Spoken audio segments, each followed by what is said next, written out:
remain confident in their ability to defeat volunteers to take care of the fleet of genocides China in and as the team prepares from genocides he unleashes his flames, creating a massive inferno to distract the public as he focuses on. Hello? Yo. Stand ready for my arrival, worm.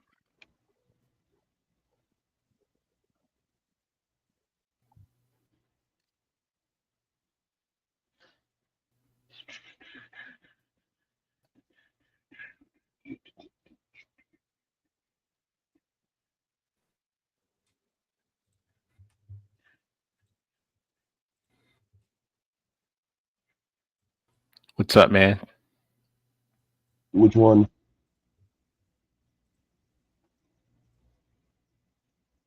You talking to me? Okay.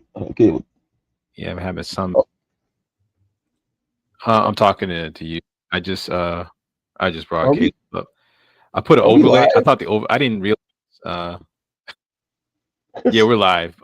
We don't officially start. Well, actually, I had it set for 8:05 just to kind of let everybody come in. I think Orlando said he was going to join us tonight, so I kind of gave everyone 5 minutes before I started.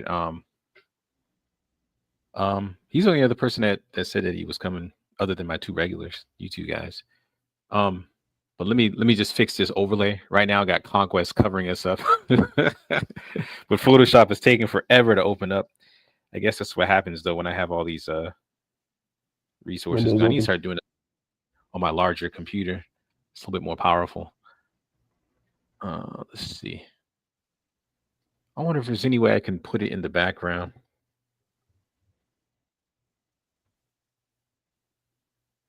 I can. Yeah, so that's what I'll do. I'll have it in the background. I guess I can do. I guess you can only do one background. Yeah, you can do more than two backgrounds at once, I think. I'm not sure. I guess we're about to find out.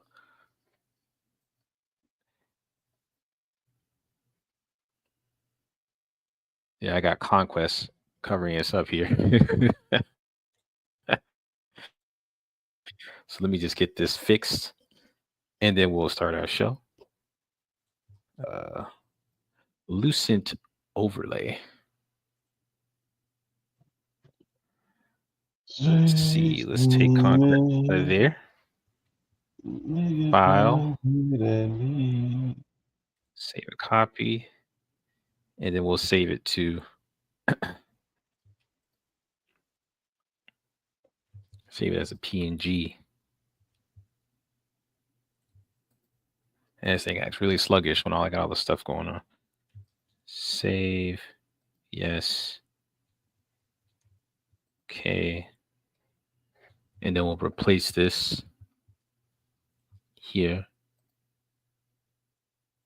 I guess it was the wrong time for me to experiment with something like this.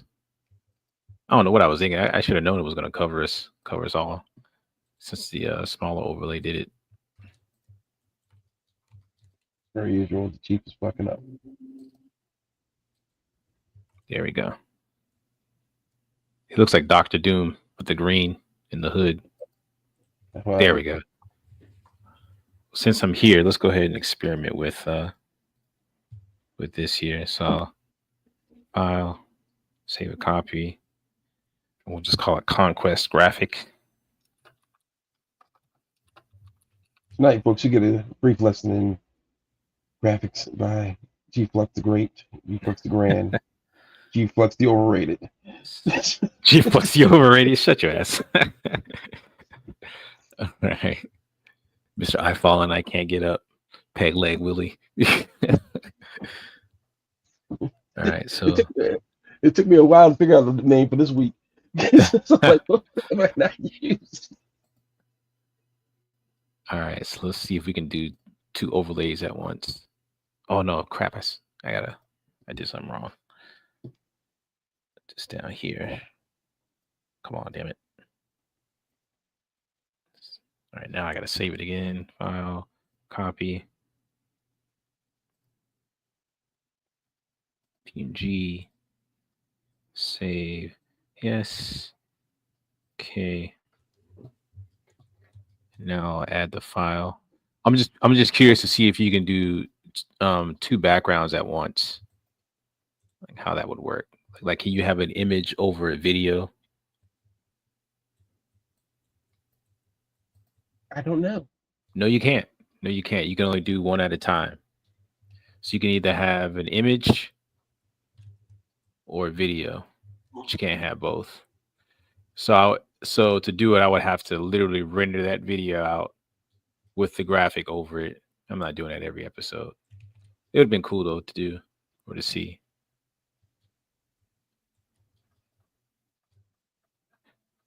Oh well, c'est la vie. All right, let's get to it. I'll share my screen. Let's see. Let's go to share screen. Share screen. And it will be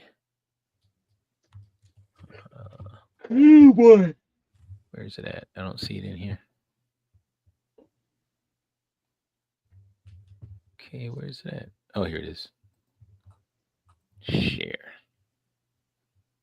All right, that will have to do. Actually, before we do that, let me take that down. Let's do our proper introductions. I'm just screwing the show all up today. I shouldn't have done that experimenting. So, all right, so close to the beginning of the show. So first we'll go with I have fallen and I can't get up. Let me do a solo layout for you here.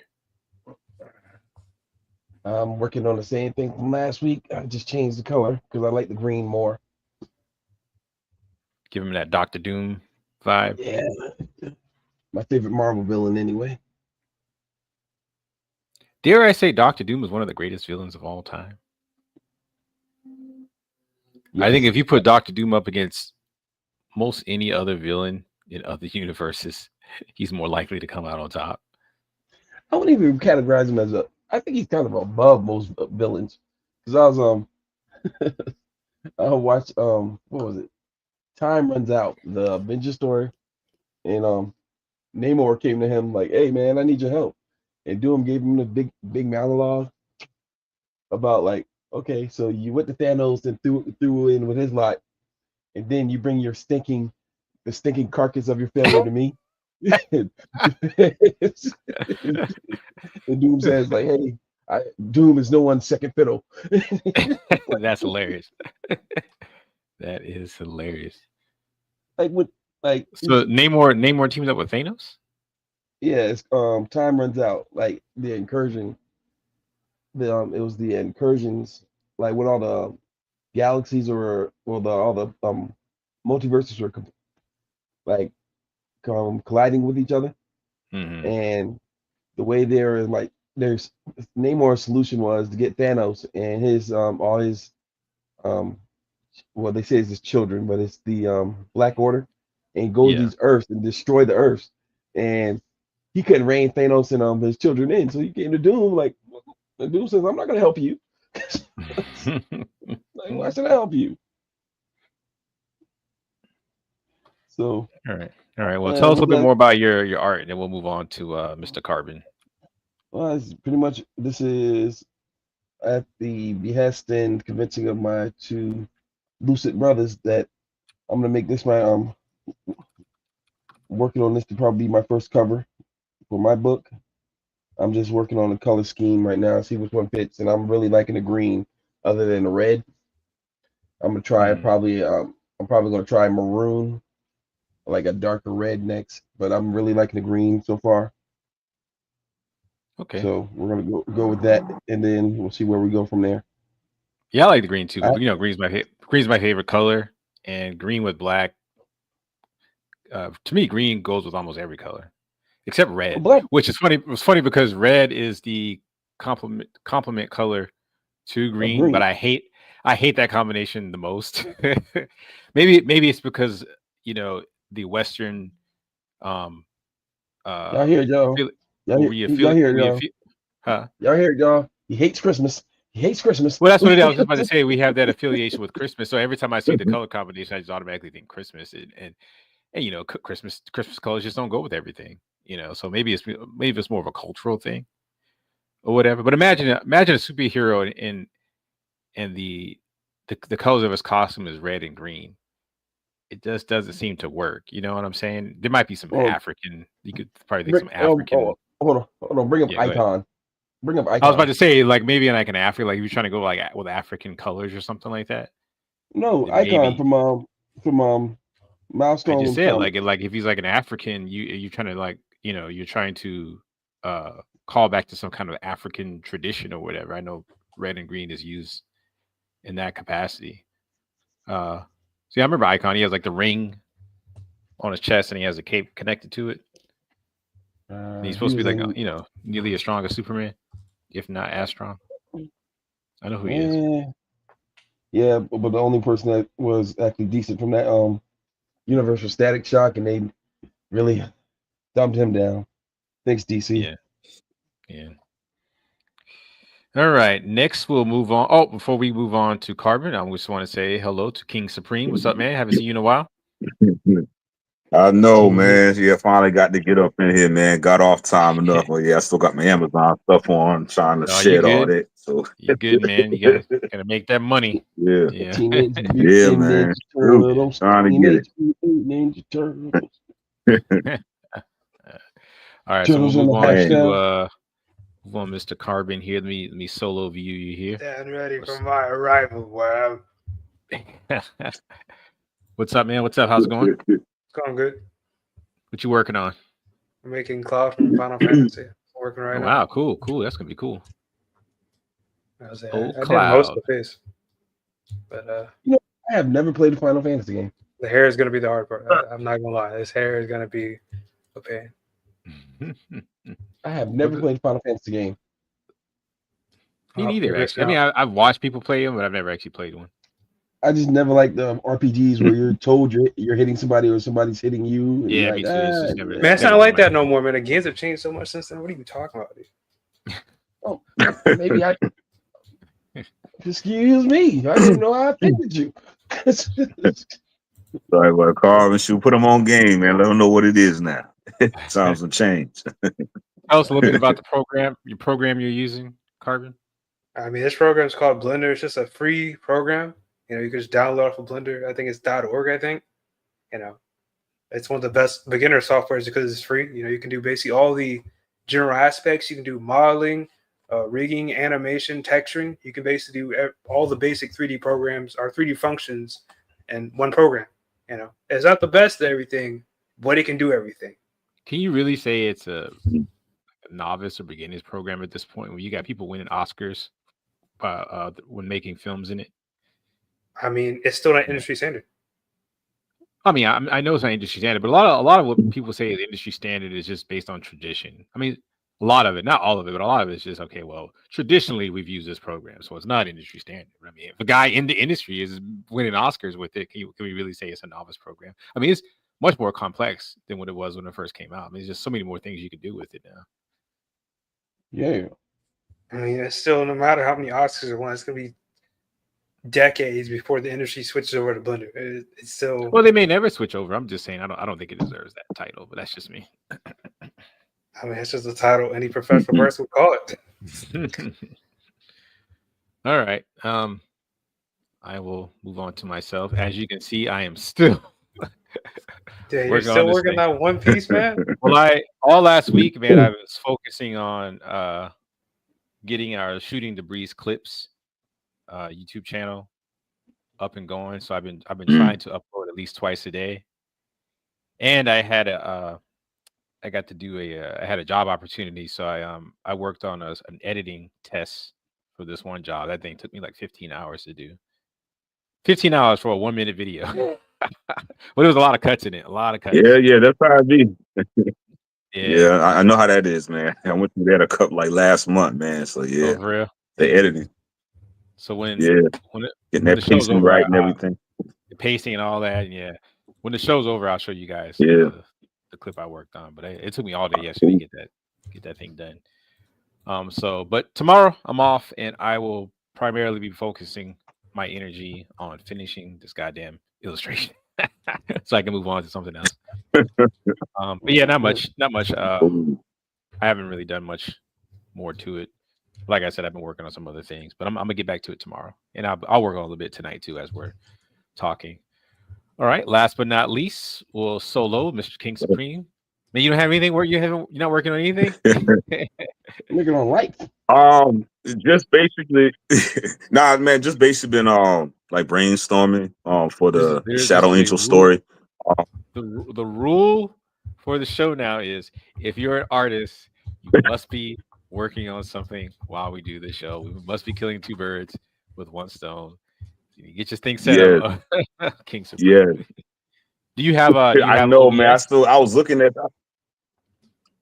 I think last time we were talking about that one time before, but it's been a minute, so I'm gonna have to go back and get that set up so that way y'all can see me actually drawing or whatnot and things stuff of that nature.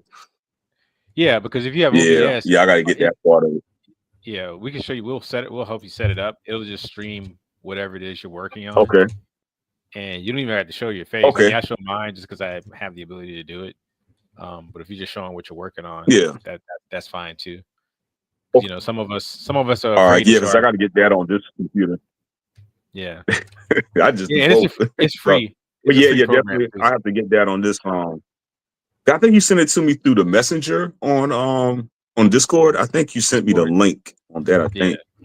Yeah. You might just send it again and Yeah, I send it, and then when you get it, just give me a call and I'll help you get it set up so everyone can see it work. All right, that'll work. All right, cool. And if I can't make it, man, look, I'll probably just send it. Oh, and I was saying if I can't make it, I'll just shoot my work in. You know what I'm saying? Y'all can check it out. Yeah, that's cool. Yeah. If because normally I be working around this time, but yeah, I get you. Yeah. Don't let that All man right. So before we officially begin, there's one more thing I want to show. Let me bring it up real quick. Okay. Share screen, and I want to share our second channel, separate from our Lucent Oak Studios channel, called Shooting the Breeze Clips. And basically, what this channel is that we break up our conversations into smaller pieces to consume. And can you guys see this one right here? Remember last week when we were talking about Griffith? Mm-hmm. Okay. Are you looking, Demetrius? Or are you just saying? I am looking. Oh, okay. I am looking with the Haterade, and I got him with the Gatorade bottle. But yeah, I just break our conversations up into little clips, more easily digestible clips. Oh, okay. Like last week, we talked about Frazetta versus Kentaro Miura. That was only like 11 minutes. Right here, we got the Perfect Wolverine and Jack Nicholson. We got Kingpin Thor, where we talked about that. And then we have talked about Andor season 2 and Darth Kennedy. We got Netflix Daredevil versus Ben Affleck Daredevil. We got the best Star Wars series ever made, which is 2003 Clone Wars when it was at its peak. And it got quite a few views. Yeah. Well, I put some money on that one. That's to kind of push the channel. So everyone just share the clips. Share the clips and okay. Yeah, share the clips on your social media so we can get our subscribers ship up on this particular channel. So yeah. But yeah, I just wanted to show that one. So next, let's go to our main conversation of the night, which will be, of course, Invincible Season 3 finale. All right, I'm going to start off with Carbon. Give us your thoughts, man. Yeah, give us your thoughts. I feel it's probably one of the best episodes in a while. I really liked the episode.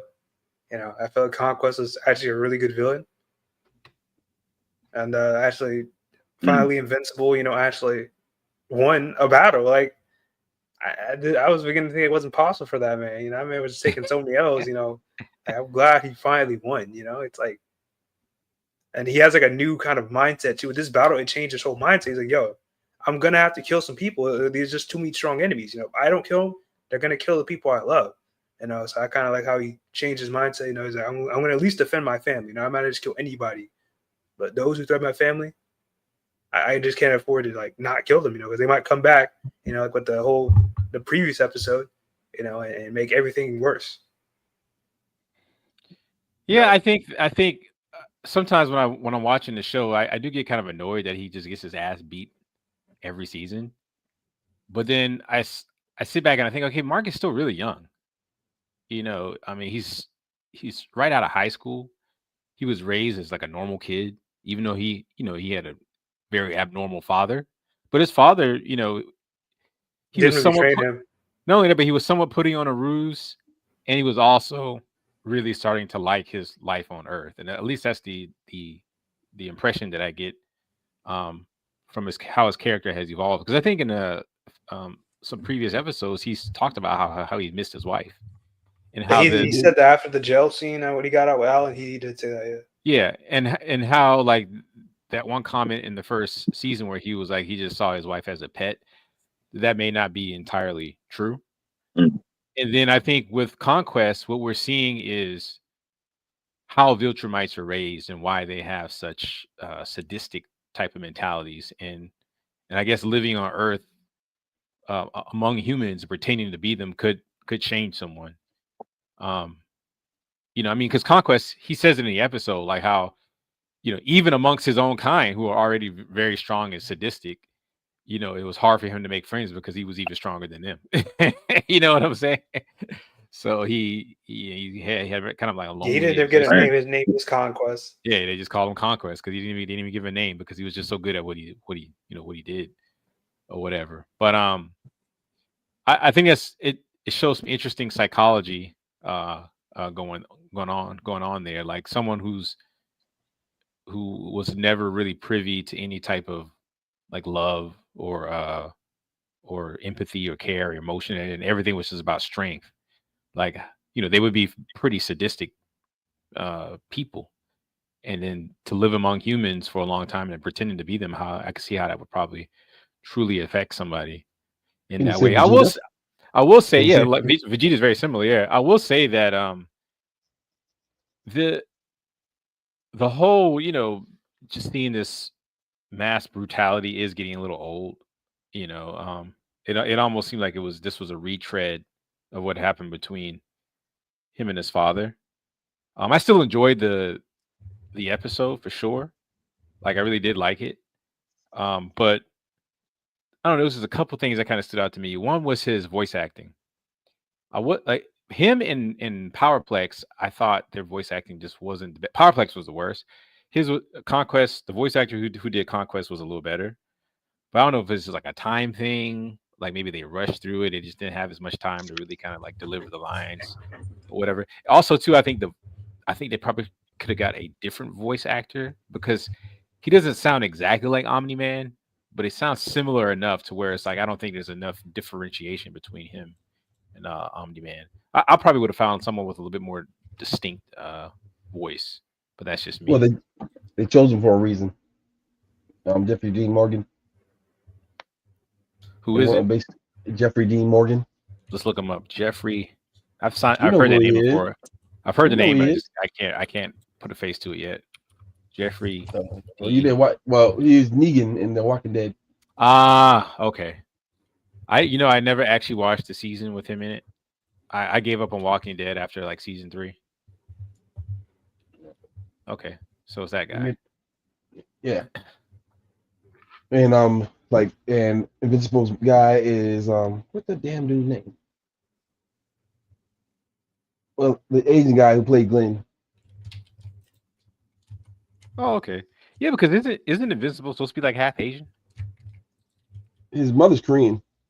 Yeah, I thought so. In Korea. Yeah, I thought so. Mm-hmm. I thought I read something about that. I mean, it's not like completely obvious from the animation. I mean, she does kind of look maybe a little Asian, but not quite. Look like she could be almost Italian too. Let's look it up real quick. Invincible's mom.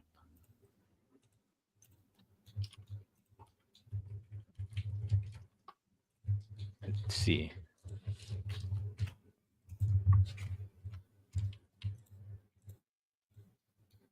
You see what I'm saying? Like maybe you could kind of see Asian, but then I can also see Italian.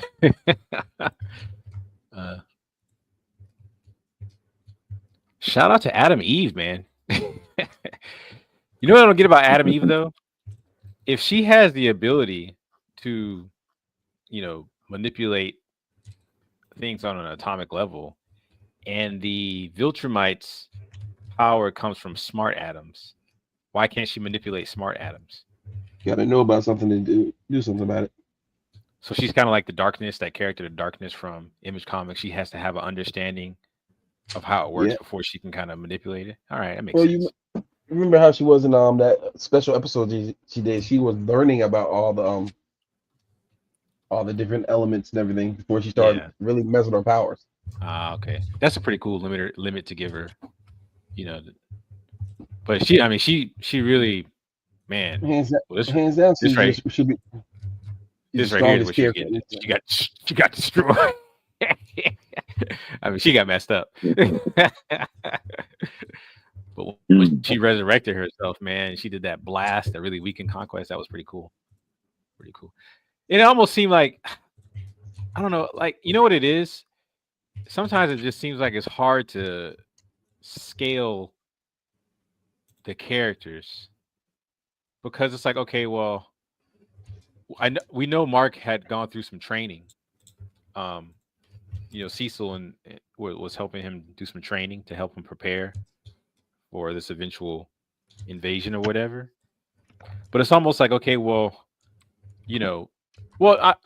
Conquest did say he was toying with him. He did say that. Because I was like, well, why don't Conquest just but he did say, he was like, this is too easy. It's fun, but it's easy, So, because it's like, it's almost like, okay, well, I'm just waiting for that Dragon Ball Z Super Saiyan moment with Mark. It's like, damn it, just do it already. Like, is he holding back, or is he just that weak? I don't think he was holding back in this fight, though. I think he was giving it his all. He just wasn't strong enough. He needed Eve's help. What do you guys think? I know a lot more about the book, so I'm not going to sit there and say anything. So I'll leave that to the crowd. I mean, spoiler warning. Go ahead and spoil it if you want to, man. I'm not spoiling nothing. You're not going to bleach off my knowledge. Read a book. Well, just give us some basic. I mean, is he holding back, or was he holding back too much to the point where he had gotten beat up enough to where he couldn't really overcome, or was he was not holding back during this fight. There's a couple of instances in this fight where you see he's not holding back. When he like that last clash where he shatters his arm and Conquest's arm, he was not holding back. But Mark does gradually. He by far is, by the end of the series, is the strongest one of all the. I mean, we know that. I know that. But I mean, particularly in this fight, though, is what I'm talking about. Was he holding back? No. Well, yes and no. He did his pussified Mark thing when he's like, "Hey, stop! Don't beat my ass no more. Let's talk." But no, but he was holding back towards the end. Like, Mark's one of those characters where you gotta bring him to that point. I like it and I don't like it all at the same time. Yeah, it's, again, he's young, so I can see why he would not have that killer instinct, and he wasn't raised that way. So it makes sense. It's just after 3 seasons, just like, damn, like, like it would only, like, I don't know because I've never been in that situation, but I would imagine it would only take, my family being threatened once to where I'm like, okay, I'm gonna have to do some things differently. How many times has it been now with Mark? Yeah, it was like all this, I don't kill stuff, would have gone out of the window really quickly with me after you try to kill my whole family. It just, I don't know, but that's just me. Even because I'm trying to imagine myself when I was like, 18, 19, would I have thought the same thing? And I had to say, yeah, I probably would. I probably would have. Like, I'm a pretty easygoing guy. I don't enjoy violence or whatever. But I'm not gonna put up with shit I guess either. it's You know what I'm saying? yeah. Only, You know, only so much you can take, you know. So yeah. And it's like, well, it seems like Mark can take a lot. God damn. yeah. Well, trust me, I know it take a lot, but man, yeah, trust me, I can relate. Yeah. You see what I'm saying? It's just like, damn, it's just kind of like, I don't know. It's getting kind of old. Like, I'm glad that they've finally showed that he's changing. Like, and it may even be for the best. You know, maybe he might you know, maybe he'll kill someone who probably he should have tried to save, or maybe he'll, you know, it'd be that type of thing. Like, he has to balance it, so he has to learn how to balance it now, or whatever. Yeah. I don't know. I haven't read the comics, so I don't know. But I think this will make the story more interesting. Him having this mindset now, and realizing his younger brother was right, and at least in certain circumstances, he's right, because his brother was going to take a shit too far. Like, you know, if he didn't have the guidance of his surrogate mother and his brother, you know, he probably would have been one of those ones that would just kill petty thieves. You know, because he's not even human. He has no human. He's not human at all. He's like part Viltrumite and part mantis, right? Draxon. Dang. Yep. All right. Any other thoughts on the show? Have you been watching it, Mr. Supreme King or King Supreme? Shoot, I'm still on the first season, really, man. But I'm catching up with it. I kind of skipped around, but it's like I just been kind of just watching it. So like almost every night, I try to catch a show. Yeah. One part of it while I try to catch up. But like you saying, like the third season, like the last one for right now, or yeah, the last episode that came out was yesterday. Was the season finale for season 3. gotcha. I guess they're only doing 8 episodes per season now. Yeah. I see it's not too bad. I mean, it's not like 25. Yeah. I'm like, oh, great, dig. I give them respect because I know animation takes a while, but I would prefer to. Yeah, and it's expensive. I would prefer at least 10 though, at least 10 episodes. Mm-hmm. I will say this season they definitely upped the animation. For not this season, but this episode, they have the animation compared to the other episodes. Well, like the first one. Well, this season in general, the quality of the animation and the rendering has gone down, but it's not like bad. It's just not as developed. Like flashy. Well, yeah, they don't put as many shades on it. There's not as much lighting. There's not as much subtle animations. I did notice the one scene where Mark and Adam Eve get naked in his bedroom near the end of the show. They animated that a little bit more smoothly. Like, why'd you put the emphasis on that for? Yeah, but but overall, like, I am not at all upset with how it looks. I think that yeah, that's not that bad. Yeah, when you have deadlines and stuff like that, I think they're doing pretty good for the amount of time they turn this thing around. Yeah, that they turned it around. I think it looks pretty good. It'd be cool if they do something like what Dragon Ball Z did. Like when the show originally aired, you know, they kind of had to go with what they had, and even though if it didn't look that great, but then when they released it later on, like DVD and stuff like that, they went back in and kind of like you know, enhanced it. Yeah, that's a better. I wish more companies would do that instead. Yeah, I hope they do something like that. I think that would be cool. And you know what? I've heard rumor that they want to make an Invincible live action movie. I hope they don't do that. I'd rather the American animation system kind of mimic the anime system a little bit, and that is like, okay, we have a series, and then you come out with some like fully full length 2D animated movies, and with like really good animation. You know what I'm saying?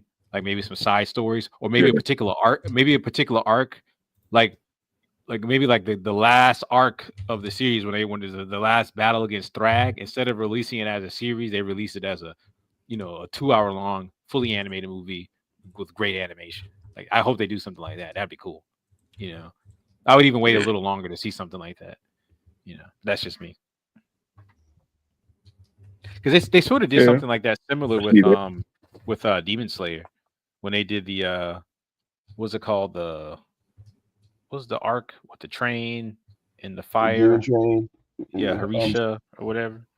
Hashirama. Yeah, yeah, I keep calling her Harisha. Come on. Yeah, I did finish the last arc for that. The Harisha. How do you pronounce it? Hashirama?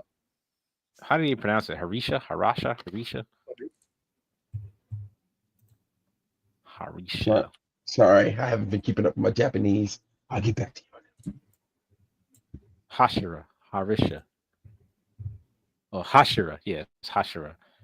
Yeah, they had the Hashira training arc, and I liked it. It was pretty fun. It ends on a bang, dude. It ends with kind of like the first confrontation between the current generation of Hashiras versus Mugen. And the animation and like the effects and everything look really good. So Demon Slayer has always been a really good looking anime, though.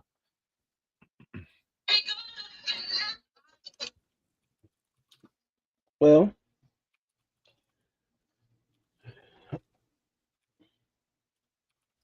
let's see if I can pull it. They got some clips of it or some images. Have y'all seen it? Have y'all seen it yet? I was actually not paying attention to work, watching it today. So I was just curious if y'all had watched the art. All right. So is there anything else anyone wants to say about Invincible before we move on? How do we feel about everything after the fight? I mean, because what happened? Like the Sequits are coming back, the little squid things from season 1. Yeah, I saw that. They found Battle Beast. That was a pretty cool scene. I like how they did that. I wish they would I don't know, maybe I'm just like a lore type of person, but I wish they would explain more about how certain things work. Like, okay, we like Battle Beast, for instance, right? It's one thing to say he's extremely strong because he lived on this planet and he was their champion and he was always looking for a good fight or whatever. And he just became really strong. But how's that explaining him being able to survive in outer space? Like, that doesn't explain that. Like, how does that work? What I'm saying? Yeah. Well, they got what is it about his physiology that allows him to do that? Is it magic? Is it science? Does he have some kind of cosmic power or something like that? Like, what is it? They have a limited edition comic coming out for him now, so for real, that's going to explain a little bit more about him.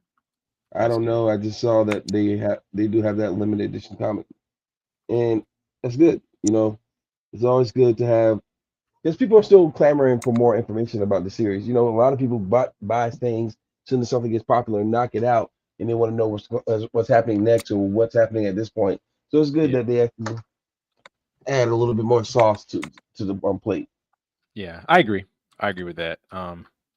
It's just small things like that that when I see it, and maybe it's me nitpicking, but it's like, to me, when you're writing a story, I'm not saying everything has to be accounted for, but if you're gonna do something, at least have it work even in your own lore, even in your own world. But just don't do it and say, okay, we did it and there it is, and you leave it alone. Like, why? Like, why is he able to survive that?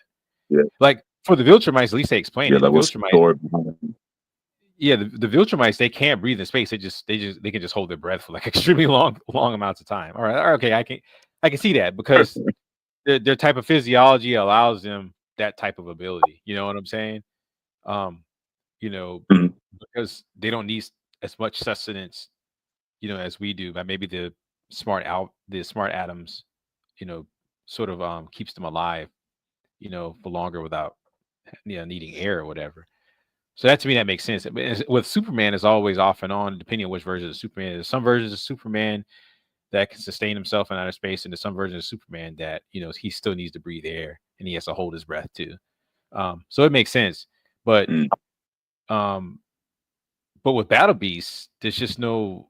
I have yet to read anything that really explains one why he is so strong, why he can go up against something like a Viltrumite, and why he can persist in outer space like that. It looks like maybe he went into like almost like a hibernation mode or something. Yeah, well, that's what it seemed like. I didn't have a problem with the ending. They're kind of setting it up for some more stories for season 4, I suppose. Why did you have something? Did you have an issue with it? Only issue, because I have read so far into the books, is like the very last scene, which with the two demons. Now, one thing I did like is they have Bruce Campbell being the voice of the head demon. I always like that because I'm that a was big Bruce Evil Campbell. Dead I didn't fan. know that was Bruce Campbell. Bruce Campbell. Yeah. Oh, what's up, Sam? Sam's in the comment section. Yeah, I'll put the link in here, Sam, if you want to come up.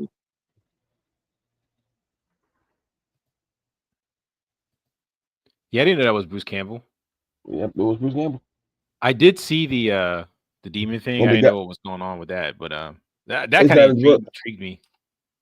And the other thing was I don't know anybody who's a Hellraiser fan, but the 3 technicians are the guy who did Pinhead. So I like the fact that they are bringing that back, classic pop culture. For some reason, I got some Hellboy vibes from it when I saw it. Well, hey man, I love to hear Ron Perlman's voice. Matter of fact, I can see Ron Perlman, like to occur back to the beginning of this conversation, as Conquest. Yeah, like at least his voice would be a little bit more distinct. Yeah, because like Clancy Brown, he's already in the series. He plays Damon Darkblood. That's the guy's name. Oh, okay. But he has one of those voices. The best Lex Luthor, the best Lex Luthor in all of Hollywood, in my opinion. Clancy Brown, and he's one of those characters where people, when you see him, he's just a memorable guy. Because I remember I was like, y'all remember him in the first Pet Sematary movie? Yeah, he played like the father. Yeah, he was the father. He was the cop that got killed. That's right, the cop. Yeah. He played the Kurgan. Yeah. Remember, he played the Kurgan in Highlander. Yeah. And he was like, he was down for the fight. He was really, and he played and or even what's his name? What is that guy's name? J. Jonah Jameson. Did he play? I didn't know he played J. Jonah Jameson. No. I'm saying the guy who plays J. Jonah Jameson. His okay. Yeah. He's done so much now. I probably wouldn't have chose him. I probably would have chose somebody like Clancy Brown or what was the other guy you said? I just don't think Conquest's voice was that well, good. they did it for the Walking Dead thing, the rematch between Glenn and Oh, okay. So that's interesting. Yeah. Yeah, it wasn't really it wasn't even first. It wasn't real. The only thing the problem I have with that is it wasn't really a fight between Glenn and Homeboy. I do have a question about the last Invincible episode. Let me see if I can find it real quick. Conquest Invincible. Are you talking about him being in that big slab of metal? No, that made sense.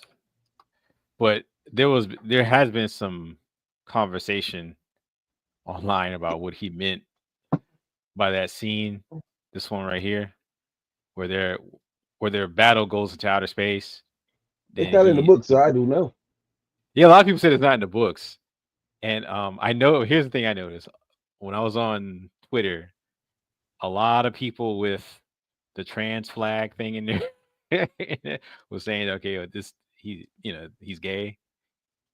I didn't see that when I saw it. The first thing I saw was, okay, he's about to weaponize his blood, like he's about to like fling his blood and like almost like use them like as bullets there in outer space. But he didn't do that. So the other thing, the second thought that came in my head is like, okay, this guy's nuts. He's nutty. Yeah, he was He's like loving the fight. he's He just was loving loving the yeah. This is the first time he's got to really cut loose in a long time. He even kind of says that in the show or whatever, and that's why Mark was just kind of taken back because like, oh, this guy's crazy. He's he's insane. At least that's how I saw it. Yeah. But it was a good fight. It didn't take a whole episode, and it got it done. That's what I took away from the Conquest fight, and it had a good segue into the next season. Like, Yeah. we know that everything's gonna be getting amped up. I kind of wish they had another scene showing what Nolan's up to, but if I remember correctly from the book, right now Nolan's just going to be on a space hunt for the next season, pretty much. So space hunt for what? For like, for is he gonna be hunting for like things that can hurt?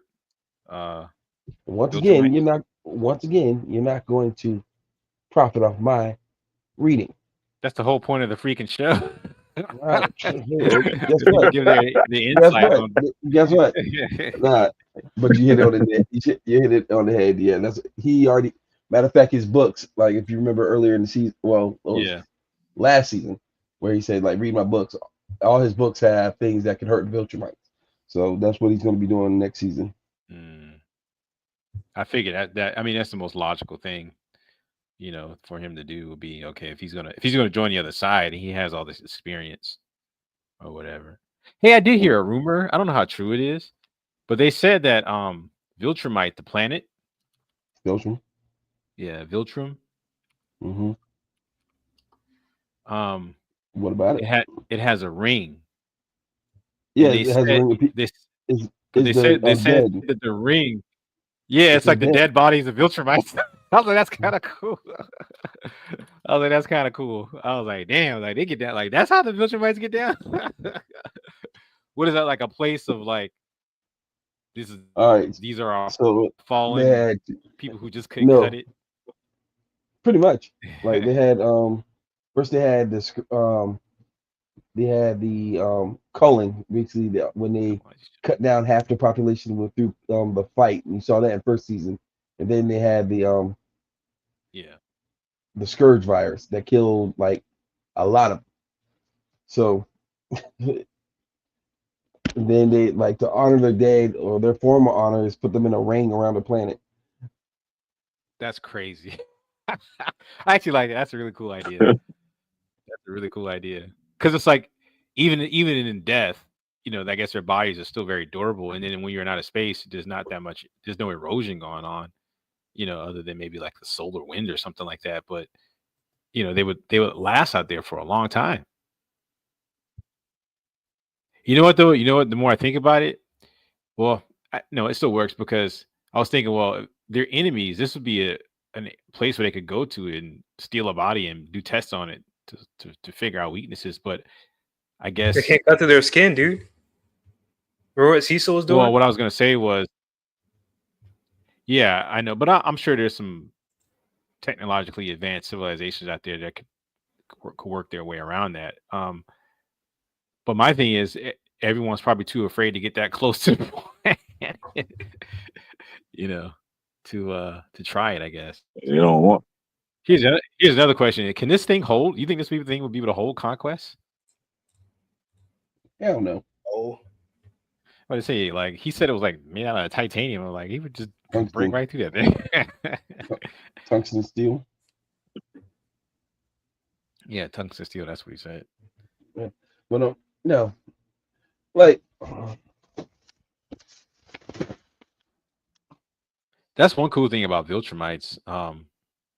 Their weaknesses aren't as they're not as potent as somebody like Superman or Krypton's weaknesses, because with Superman, okay, you can get the red sun radiation or kryptonite, and you could probably imprison him for indefinitely. But Prime says otherwise, but okay, go ahead. I'm talking about regular Superman. I'm not talking about any kind of variant. But Viltrumites, their weaknesses aren't as potent, it seems. Like, I mean, they have weaknesses, but you have to, I guess, the ear thing. you know, with the But you have sound. to make a device to do it. So I'm just you just pick a piece of Well, kryptonite. Yeah. but they just found out about the ear thing. Yeah. And from if I remember correctly, Mark is the only one in the books that it's shown that it's used against. I'm not saying he's the only one vulnerable to it, but he's the only one in the book that it's shown as used against. So, Well, yeah, in the books, but I know in the show they killed one of the evil marks. Well, it wasn't just that, but I guess that weakened him and incapacitated him enough for those things to kind of beat him to death. Yeah. I don't know. All right, I think let's move on to the next thing. We've we put an hour into this. All right, since we have we're not technically a guest. I guess what happened to Sam? I guess Sam had to drop off. Sam had a but since King Supreme is here, he did want to talk about something, and it was the Mortal Kombat 1. Yeah, the Mortal Kombat 1, the T1000 trailer. T1000, yeah. All right, we're gonna watch the trailer real quick, guys. So let me know when you're ready. Are you ready? Ready. All right, guys, let me know if you can hear this.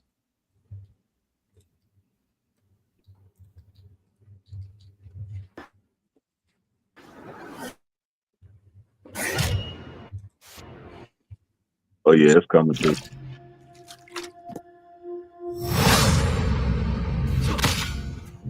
Your shape-shifting is so elegant, so refined. It makes us more efficient killers.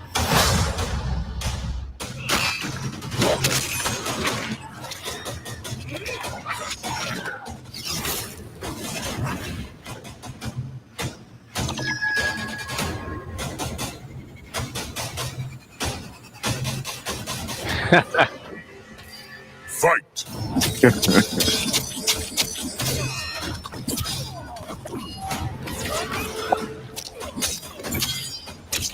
Dang.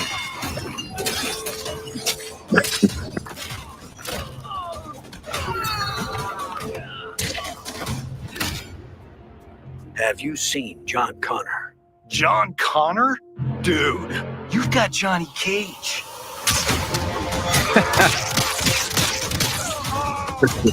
Pulled out the gat. Oh.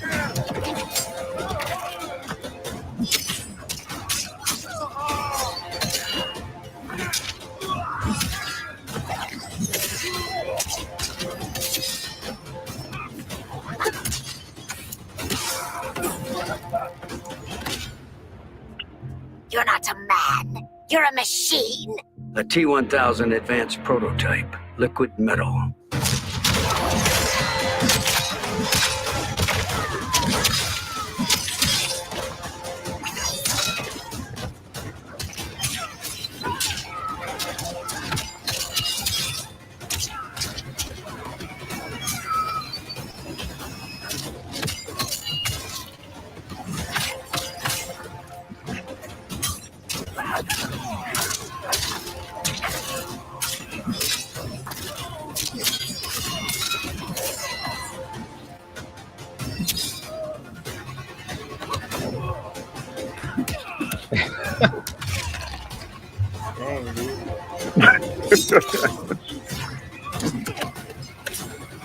Damn. Finish him.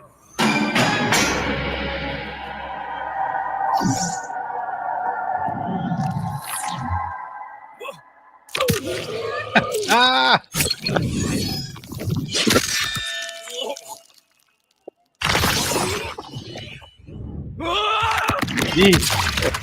Oh. Fatality. 1,000 wins. Flawless victory.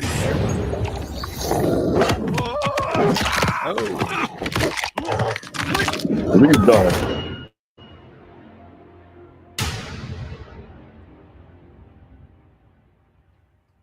All right, I have to say that's one of the dopest ones I've seen. I will say his voice seemed a little off. Yeah, Though. man. Yeah, no, it sounds like they got the actual actor, Yeah. but maybe he's just because he's older now, so he just doesn't have the same whatever. But that was Yeah, pretty that dope. same. But The liberal body. Yeah. Yeah, shoot. I love how, it's paying a lot of, nods to a lot of, the scenes in the movie and also mixed in with, the Mortal Kombat characters as well, too. So he blends in right with them and stuff and all, with some of the movesets. Because you see, kind of remind me like Baraka and then like even Kabal's swords. And then you see Shao Kahn's hammer come through and stuff and all. So he's adapted to that,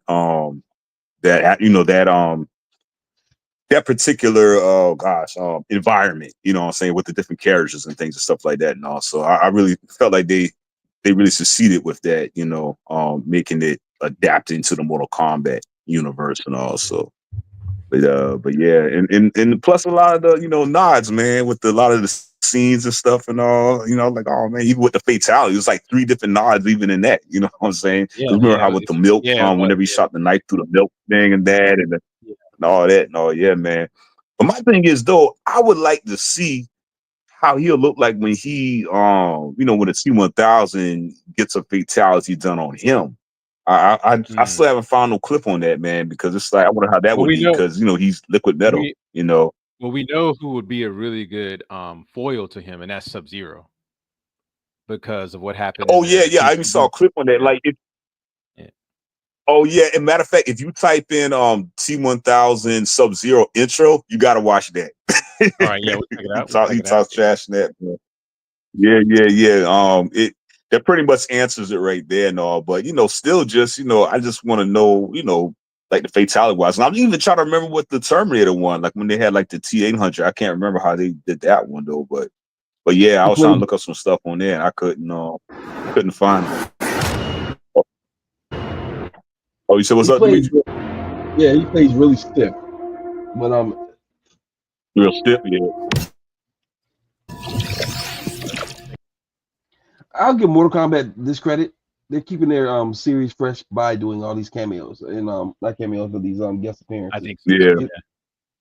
Because I mean, just copying. I had to get used to it What do you though. mean? No, they copying Fortnite with this, bro. Fortnite was the first one to start doing all that.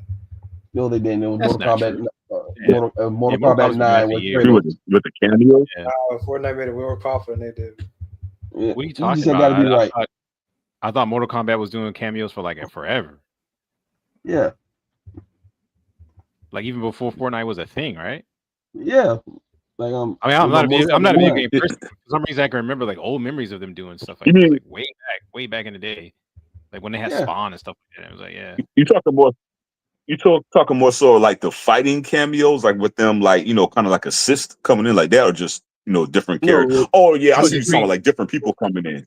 Yeah. Oh, okay, I got you. Yeah. They've been doing that for a minute. I thought so. Yeah. Well, yeah. While this they video had like Predator, all of them.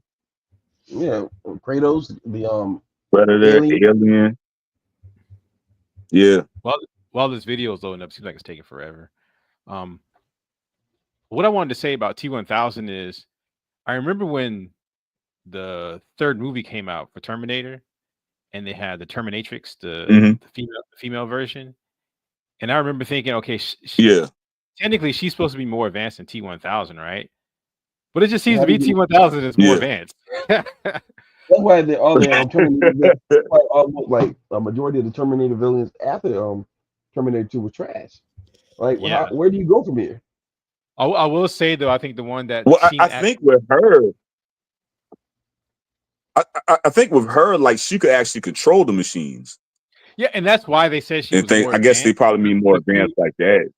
Yeah. I can see from that perspective, but when you look at the technology it would take to create a machine that has no rigid structure and have its like processing thing and everything be liquid metal, that's way more advanced. Like a formless machine than even a machine, in my opinion, even than a machine that could control other machines. In my opinion. It just seems like the level of technology you would need to do that would be, we think about all its processors, all its the way it stores its data. Everything is Well, liquid and can be moved around at any time. well, You know. and then at the same time too, remember I think like in the movie how they were saying like he can't form complicated moving parts and things like that. No, but I guess if only thing you need is stabbing weapons and ways to get in, and then I guess you can infiltrate like that. But But You can even with that you can though, go to like cracks and crevices. So, I mean, it's like but even with that, even with the fact that he can't create, I'm talking about how it operates, not necessarily what it can do. Like, think about it. Like, think about your computer, all the parts that goes into it to make it work. Imagine all that, but in a yeah, free form type of form. Like it's a in a free form. liquid form. Like, yeah, I got you. You know how advanced that is? Yeah, that's yeah, it's That's pretty way more advanced. Yeah, advanced. that's way more advanced than the T3. Is way more advanced. I mean, the Terminator 3 Terminatrix is way more advanced than the thing that they did in that Salvation movie. I will say though, Yeah. I think the one Terminator that was more advanced was the Terminator from that one movie. I can't remember the name of it, but basically John Connor becomes a Terminator. It's a shitty movie, but the John Connor Terminator seems to Oh me yeah, the electromagnetic one, that one seemed to be like that was probably more advanced. You know what I'm saying? And it looked really cool too. I will say, even though Okay, gotcha. even though it was a shit movie, that Terminator actually looked pretty cool. Mhm. Like they would have done a movie based on a Terminator that was like that, but it wasn't John Connor. You know what I'm saying? And they Yeah, focused it around would that. have been a lot more. Yeah, I thought it would have Yeah. been a better. And just take John Connor and Sarah Connor, make it about somebody else. They tried to do that with the last movie Mhm. with, but they went the whole Oh yeah, feminist route. the one Yeah, girl and it sounds yeah, like it wasn't that good. Even though that Terminator was kind of cool too. Like he could be in two places at once. That was kind of cool. But I don't know. It was all right. yeah. But yeah, all right. Let's watch this T1000 versus Sub-Zero here. I totally forgot about that. Perhaps cold is the answer. Mimetic polyalloy doesn't freeze easily. Ooh, that was dope.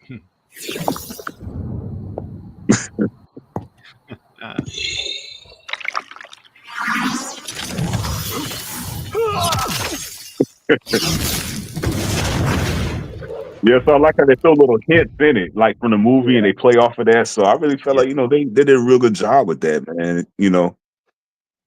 Combining was everything in. Yeah, that was yeah, I see what you're saying. They kind of hinted at it.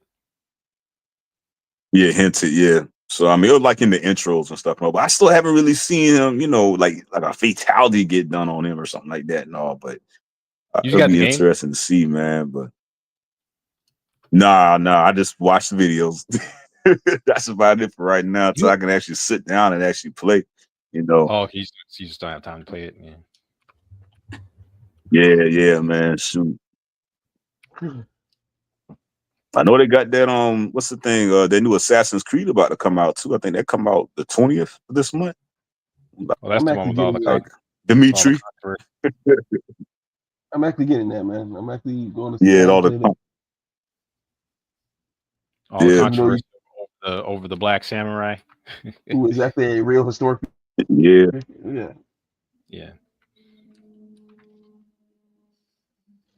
Any other thoughts on the? I mean, that's all I had on the T1000. K1. I think they executed it really well. I will say I don't know what it is about the voice. I know it's Robert Patrick. I know he's doing it because it sounds like him. It almost sounds too much like it was maybe done in a studio. It doesn't. I don't know. It doesn't have enough bass to it or something like that. I don't know what it is. Or maybe he's not. Maybe he's delivering it to. I don't know. I remember. I haven't seen the movie in a while, but I remember in the movie, his voice just sounded colder. I don't know what it is. Maybe it's because he's just older now, so his voice has changed. Yeah. And then at the same time too, he didn't talk that much in the movie. In this, he's talking more. Like, you know what I'm saying? You hear him talk a lot more. That's true. Yeah. Yeah. So I guess that's probably like the thing too. But no, you're right though. His voice is a lot more colder in the movie. Yeah. It's like, but he was younger too. I mean, he was a young man when he made that movie. So people's voices change as they get older. Because shout out to Yeah. him, man. We talk about just an excellent portrayal. I mean, Yeah. And I would be scared of your life. another fun fact He was too actually is scary. like when he was running. Yeah. Yeah. A fun fact on that too is I think he ran track or something like that. And Yeah. that part when he was running in the movie and stuff, they had to actually try to tell him to slow down because he was an actual like a track person. Yeah. You know, he was an athlete in that and all. Yeah. So yeah, that's Yeah, pretty he did dope. it. So. And he had to practice. Well, Go he had to practice like not blinking when he was shooting. Yeah. Because Yeah. it's a natural reaction. For you Yeah, to yeah, I shoot. heard that too. Yeah. Man, he did a good job. Like he killed that role. I remember watching the first movie and thinking, if you really watch that first Terminator movie, the first Terminator movie is actually, even though science fiction, it's really a horror movie. It's a horror movie, especially at the end, right? And I remember as being a kid being really being frightened by the Terminator. Yes, I remember that too, man. His performance was actually scarier. He was just he did such a good job. You know what I'm saying? As a T-1000, you felt that tension in it. Yeah, yeah, and you know what the cool thing about it too was that what made him so scary was that he looks unassuming. You know what I'm saying? Mm-hmm. He doesn't have the big frame like a bodybuilder, and it just made his character scarier. You know what I'm saying? Yeah, he's more human-like in many ways than the what was it, T500 or T800? Which one was it? Arnold he played both. T101, I believe. 101, yeah. Well, I know in the second movie it was a different version than the first movie. But anyway, I think it was a T800 or something like that. Yeah, but I just remember. Yeah, I remember watching the movie and thinking, perfect casting, perfect execution. Mm-hmm. Like, and we rarely get that anymore. I don't know what it is about casting these days, but it just seems like they just cast the wrong people in parts these days. But that movie right there, man, it's just perfect casting. It's perfect casting, you know. Yeah. Definitely agree on that, man. Well, all right, so we'll move on. Unless somebody else is anybody. Carbon, did you want to say anything about this? I don't really have anything to say about that. You know, have you ever seen Terminator? I have watched it before. Okay. You know, we gotta ask you Gen Zs. Y'all be watching stuff, man. So good. I've definitely seen it. It's just I don't have too many crazy opinions about Terminator. Oh, I did want to ask, who's the old lady? That's she's late in the game. Oh, that's one of the new characters. Yeah. Oh, yeah, she's in the game. She tripped me out with that shoe. Like when she hit him with that shoe. Yeah, that's like one of the best spots. I thought you played the story mode. She should have been there. At first, I thought it was a lady. All right, yeah. One at a time. Who wants to go next? Me. Kung Fu Hustle. Yeah, I was going to say the same thing. I thought it was the lady from Kung Fu Hustle. Yeah. All right, we'll move on. It's probably Fluid Spire, probably something like that. There was something I wanted to discuss. Have you guys been watching that anime called Solo Leveling? Yes, I just finished last episode. Solo Leveling. Okay, I want to discuss something about that really quickly before we move on to the next trailer. So let me pull it up here.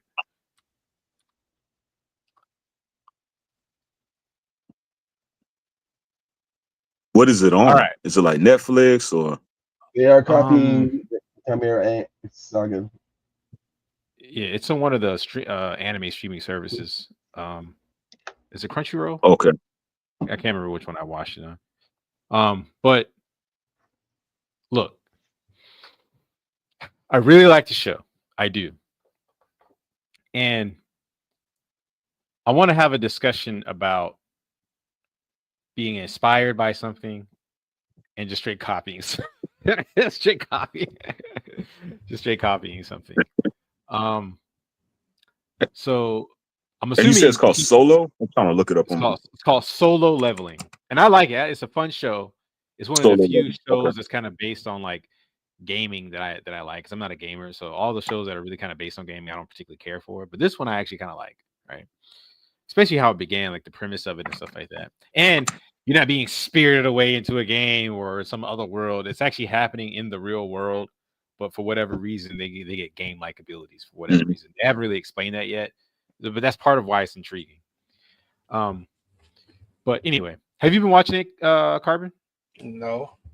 Wow, I can't believe it. I figure you would be really into this one.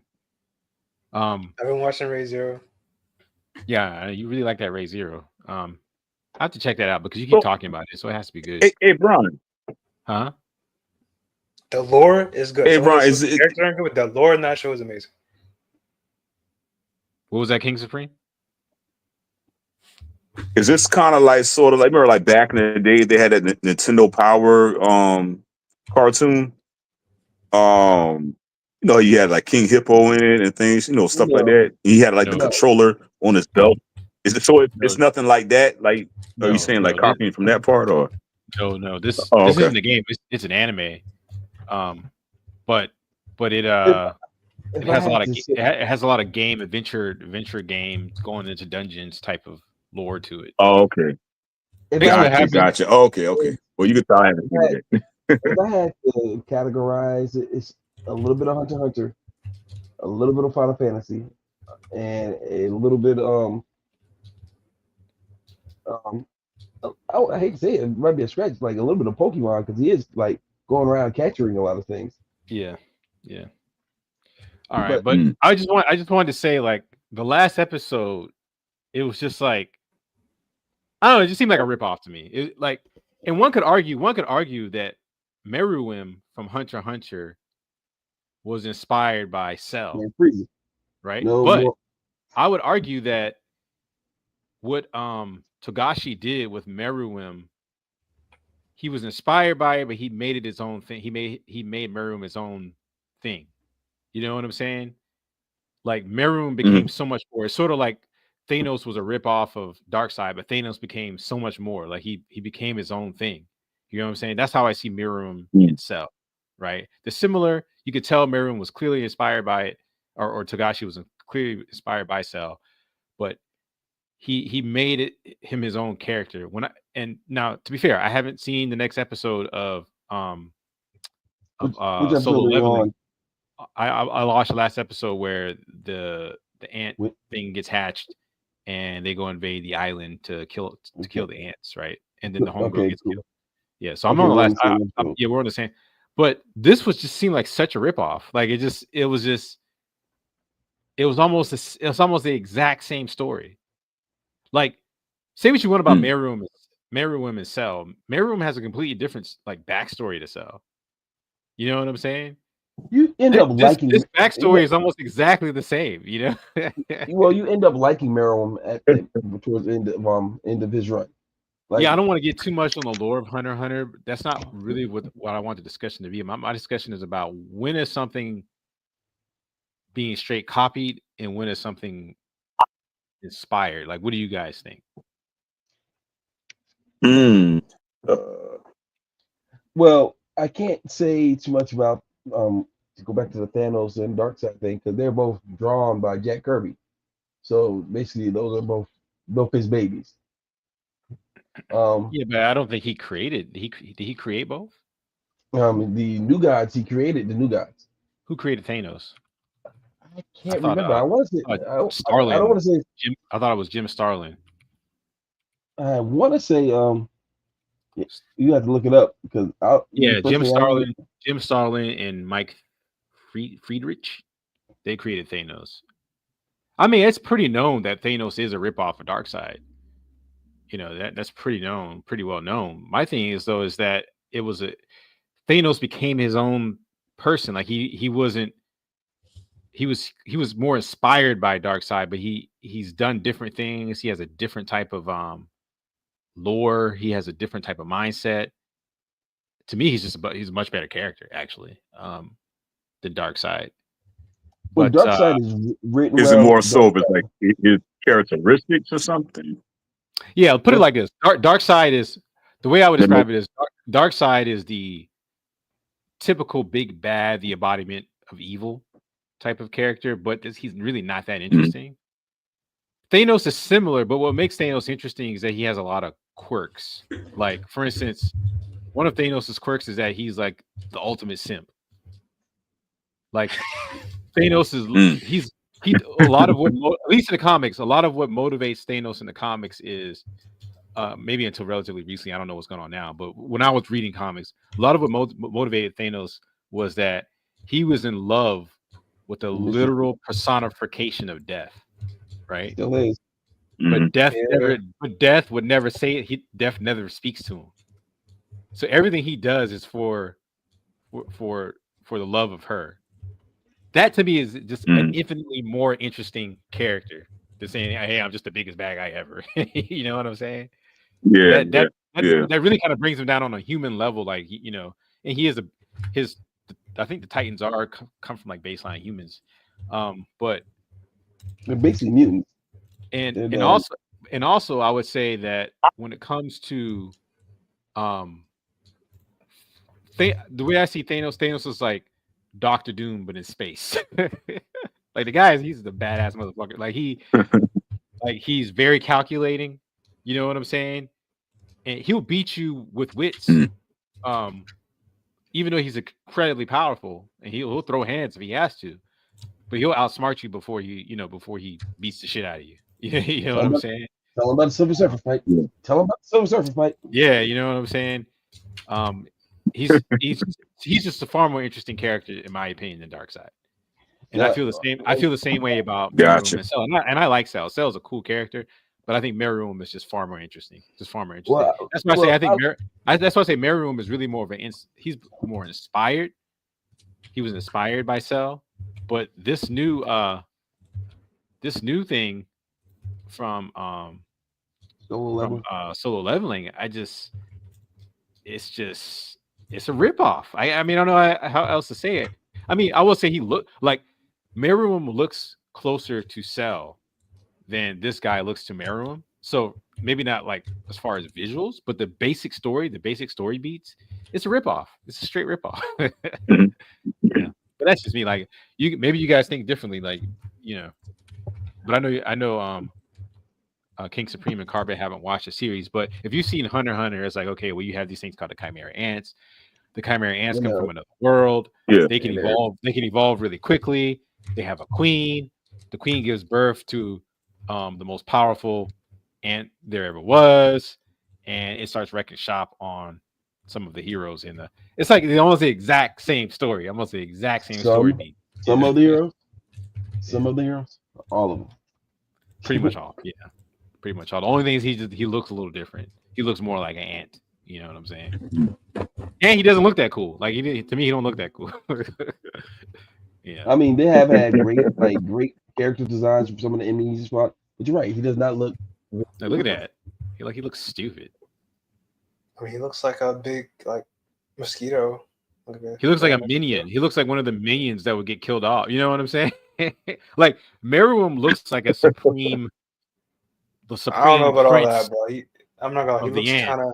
He always looked kind of goofy. He literally has a turtle shell on his head, dog. What? I don't know. When I saw the turtle shell, it kind of what did it remind me? It reminded me of something. To me, it just looks kind of goofy.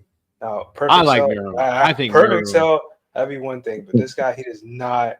I would agree that I think Cell looks cooler, but I still really do like Meruem's look. He you know what he has like it's almost like he was inspired by like something. For some reason I get Thai. I don't know why. Like from Thailand. Like why do I get that the image in my head for some reason? I don't know, man. I like the fact that Meruem is short too. Whereas Cell was like massive. He did tower over Goku. Yeah. I think he was on par with Piccolo. Piccolo's a tall Zeke fighter. Yeah. He was taller than TN too. Yeah. TN is like the next tallest. Maybe it's the vest and the long earlobes. For some reason it reminds me of something Thai. I don't know why. You talking about like the monks that like stretch out their earlobes? I don't know if that'd be a monk thing, but I know there's like a group of people that stretch out their earlobes. Yeah. I mean, we know that comes from like the Buddhist thing or whatever. I don't know why I think that, but that's what I think. I like Meruem. I think Meruem looks cool. And just one of the greatest story arcs ever in anime. I mean, Hunter x Hunter just has some great story arcs.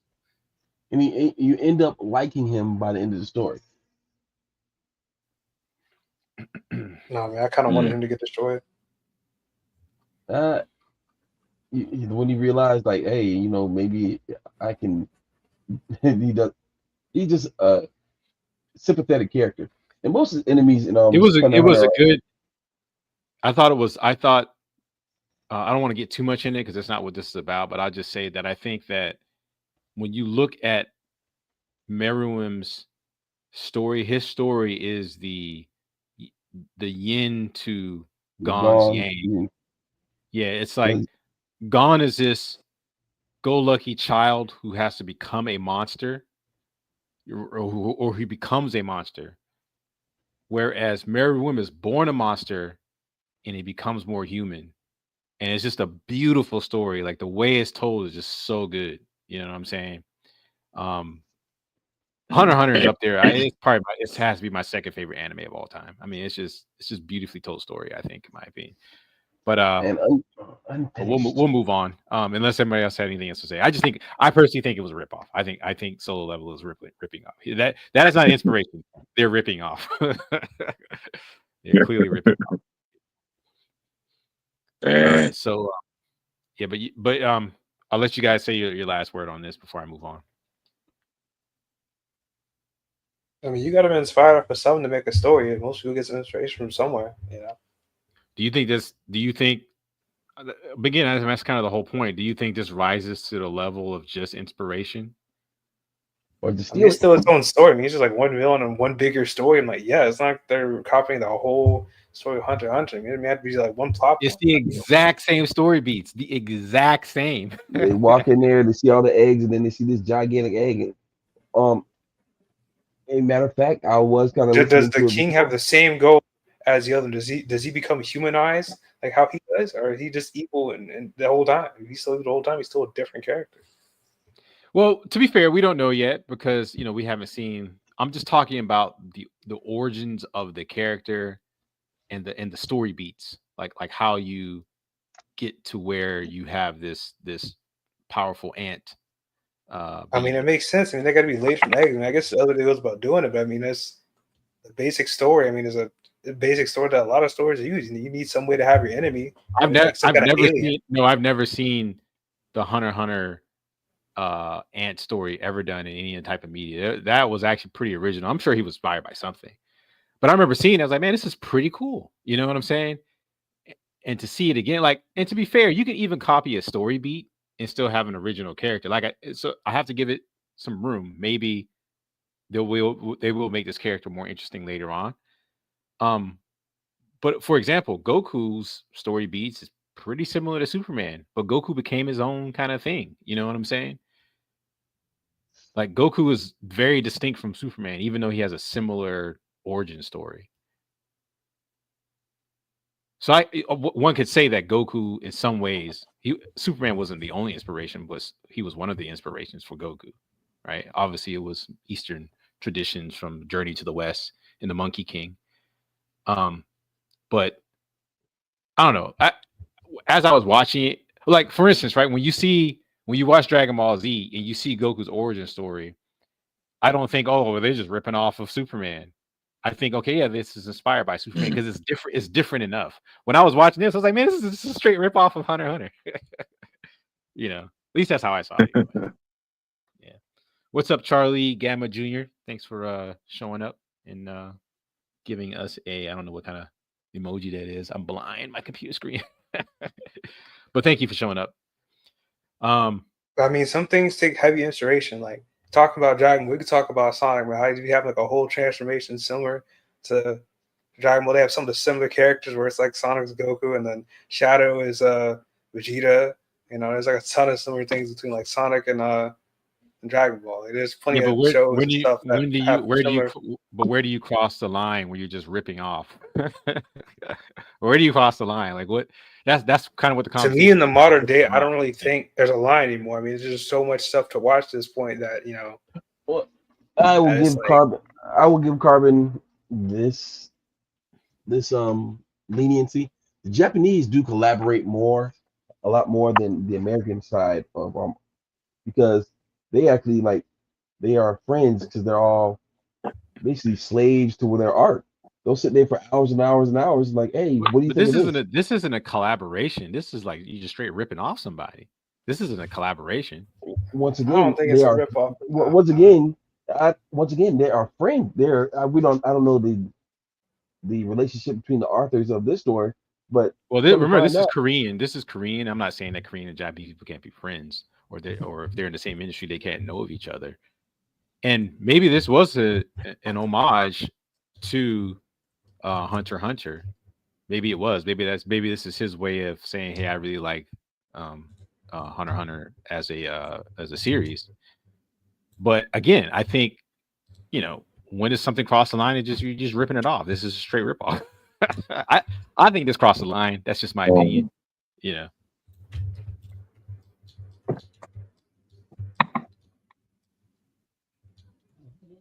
All right, we'll move on. No, we do. I know they came out with a. Go ahead, King Supreme. Oh no, I was just trying to think of something like that because I would say like, you know, Transformers and GoBots, but you know, you see what I'm saying? Yeah. But it felt different. I mean, I don't know. Well, King Supreme, this is one thing I have to say about what you just said. Transformers sued GoBots and ended up owning GoBots. But that was a whole brand. But then GoBots come first. I mean, there was a whole bunch of mech type things and transformation and stuff. So I mean, I guess the storyline, really, I guess, but that it kind of felt the same. And then at the same time, hey, you know, this is hot right now, so a cash grab. And I want to say GoBots, their toys were cheaper, I guess, and Transformers was like the premium at the time, whatnot. But yeah, I mean, well, they both were on TV and stuff, and all. So yeah, I mean, I guess I don't know. I guess I want to go back and kind of see what was, you know, like the real difference of it, man. But even in Transformers 1, they make reference to it, you know, stuff. Don't talk about the GoBots. So I don't know. I have to look that up. I thought GoBots came out. I thought GoBots came out first too. I remember watching GoBots when I was real young. But yeah, because they were with humans as well and all too, weren't they? I don't know. I can't remember, but I do remember when Transformers came out. I thought it looked cooler than GoBots. I thought it looked cooler. So, yeah. All right, we'll move on. I wanted to watch the Devil May Cry trailer. What? They got a new one? Oh man, where have I been at? Well, it's a game or a movie? It's a movie or anime or series. I'm sorry. Series. Oh, okay. Oh, okay.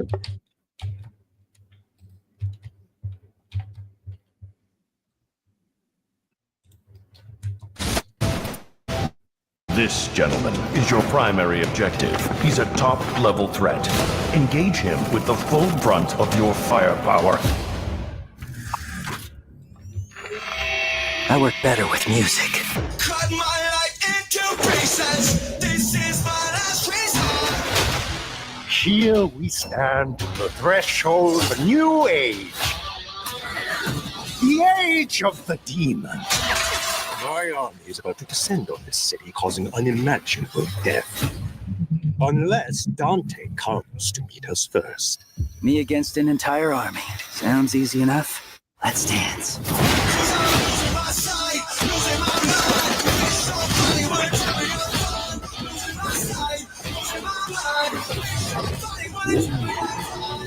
Yeah, that is cool.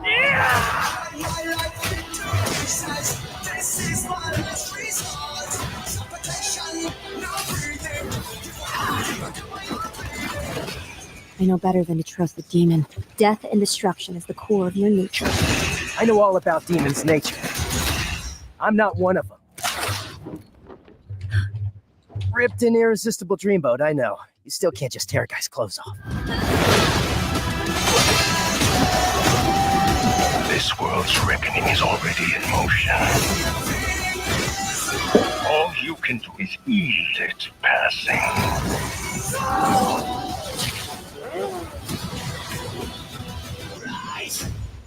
Dante, leaving so soon?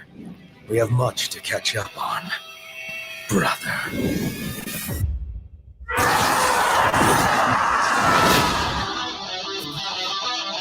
This is my last resort.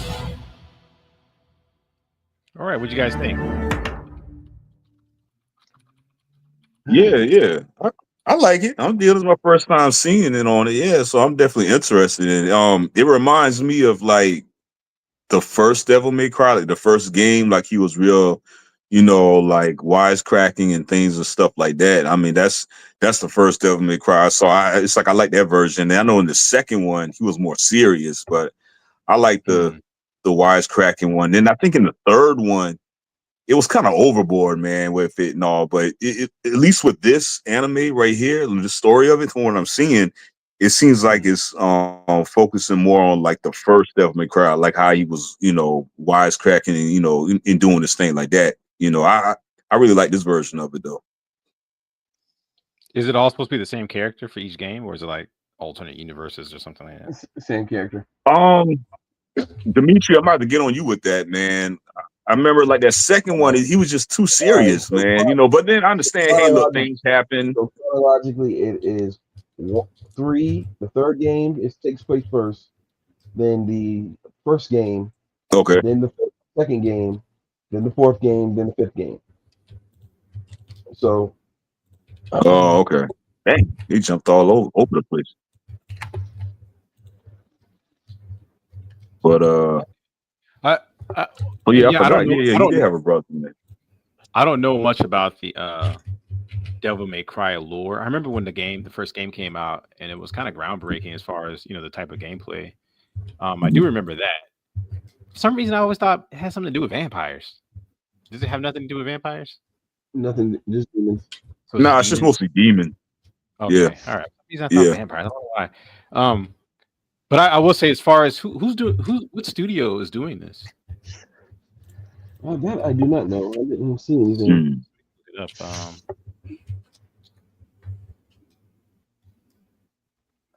It's really good though.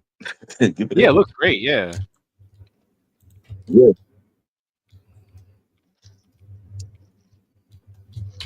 Because at first I thought it was the people who did Castlevania, Studio Mir. The Koreans, man, they're doing it, man. They've been doing that for a long time. Okay, so they did Dota Dragon's Blood. I remember that. The Witcher, Nightmare of the Wolf. It was actually decent. Yeah. Okay, so yeah, I'm gonna check it out. Again, I don't know a lot about the lore. Didn't he do like a 3D? Was it like a 3D animated one? I mean, it was a game. Well, I thought I could have sworn there's been a Devil May Cry. I want today. It was the one like there was one in the past. Yeah. But it was boring. Yeah, in the past, yeah. I think it was something with a tank one time or something. It's been a while. I got the DVD, but it's just been a minute. DVD. But then again, I felt like he was serious though, man. He was just serious. So I mean, but like Dimitri was saying, that's probably him, older wise. But all right, well, I don't really have much to say because I don't know enough about the franchise, but I will check it out. I think the animation looks good, and I'm curious about the Bunny Man. Who's the Bunny Man? That's a new character, brother. Was is he in the game? No. Only two people other than Dante. You know what it kind of is Virgil and Mary, lady. That's her name in the game. Like that, she'll be on the right below there. Go up, go stop, go up. God damn it! Right here. Other side. Go back. Same picture you're on. The other side. All right, same picture you're on. Which side? The lady with the blonde hair. Brunette. The brunette. Okay. Yes, her. She's in the games, but other than that, like everybody else is new. Okay. Oh, you want to see some bad voice acting? Dante has one of the worst lines I've ever seen. Hold on, let me send this to you. Since you keep talking about voice acting. You say he has a bad voice acting? Yeah, watch that. You want to hear like a bad line? There you go. Where'd you send the? In your Discord. Come on, man. I don't got Discord up. Send it in the chat. Send it in the chat.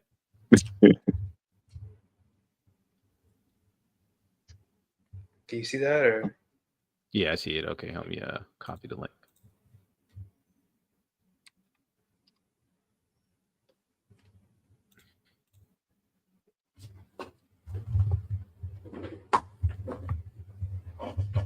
I should have been the one to fill your dark soul with light.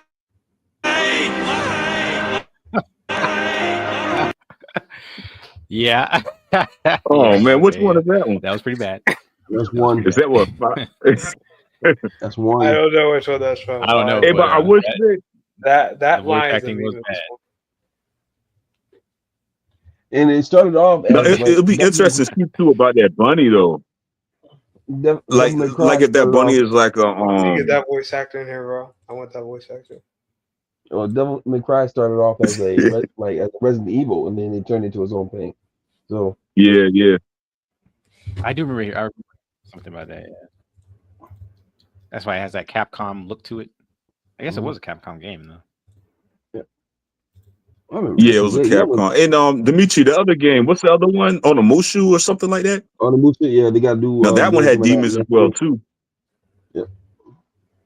Oh man.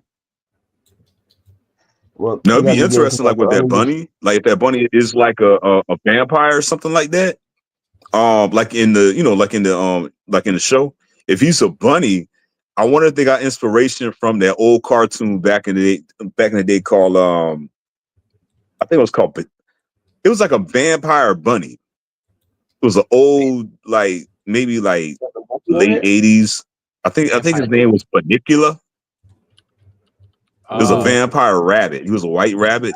Yeah, Banicula. So I wonder if they kind of played off of that, but Banicula, yeah. So I wonder if he's like a vampire and this. He was a chilling rabbit, man. He slept the whole time. But yeah.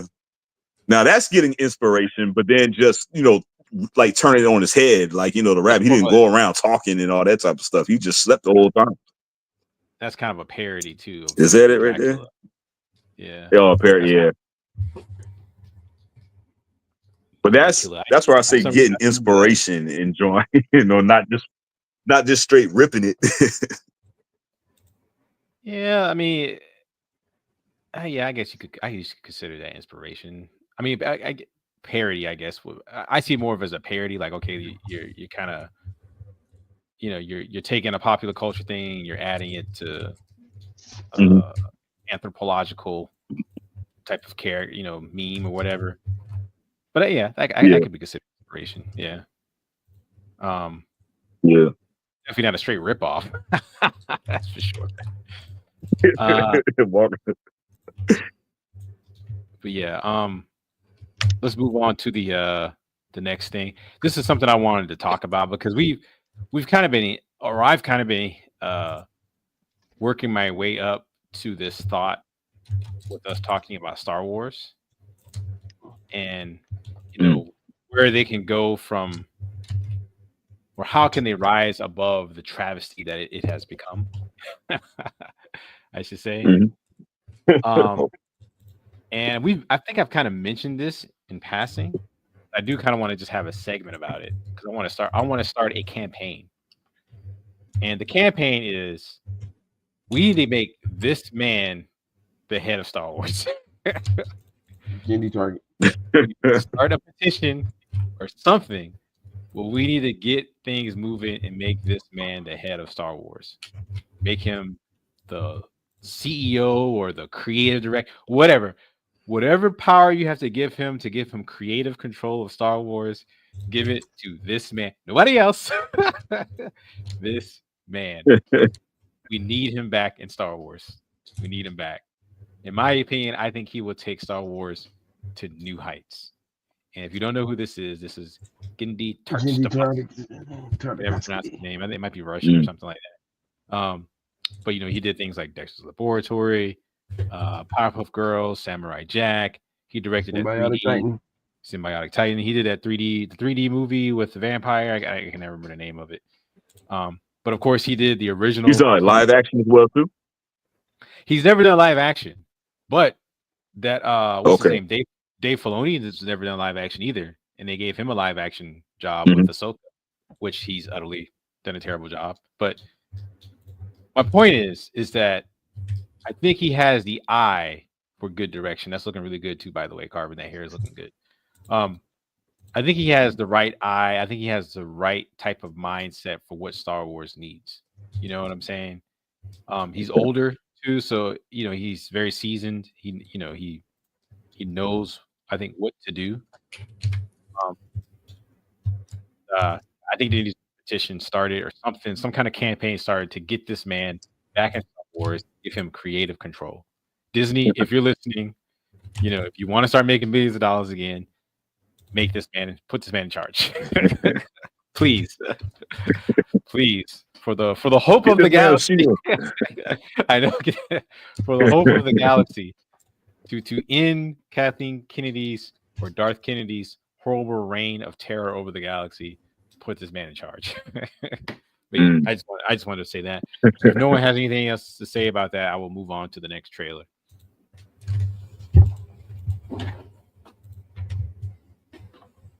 And move on, I shall. All right, dang it.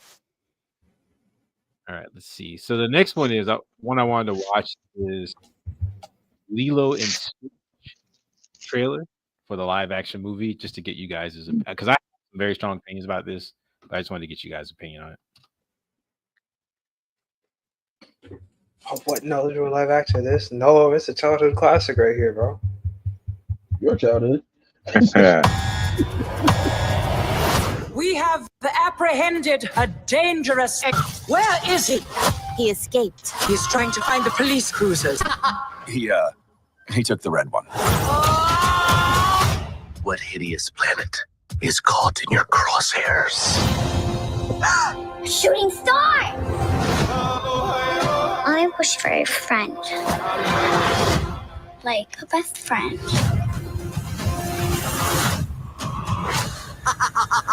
What the hell?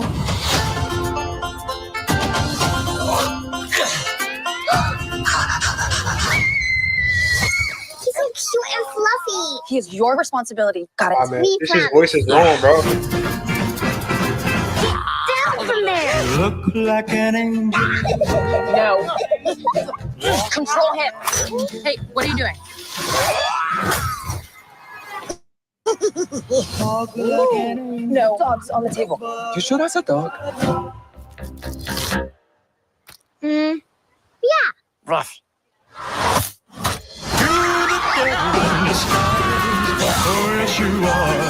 Ew, we are not keeping this thing. Ohana means family. Family means nobody gets left behind or forgotten. Stitch that. Sometimes family isn't perfect. That doesn't mean they aren't good. That was close. I don't think you're supposed to drink that.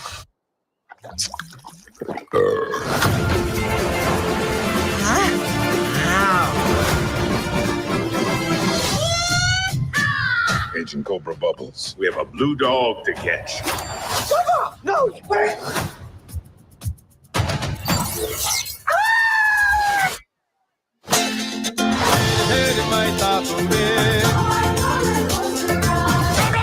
No. I'm gonna give you to the count of 3, Stitch. 1.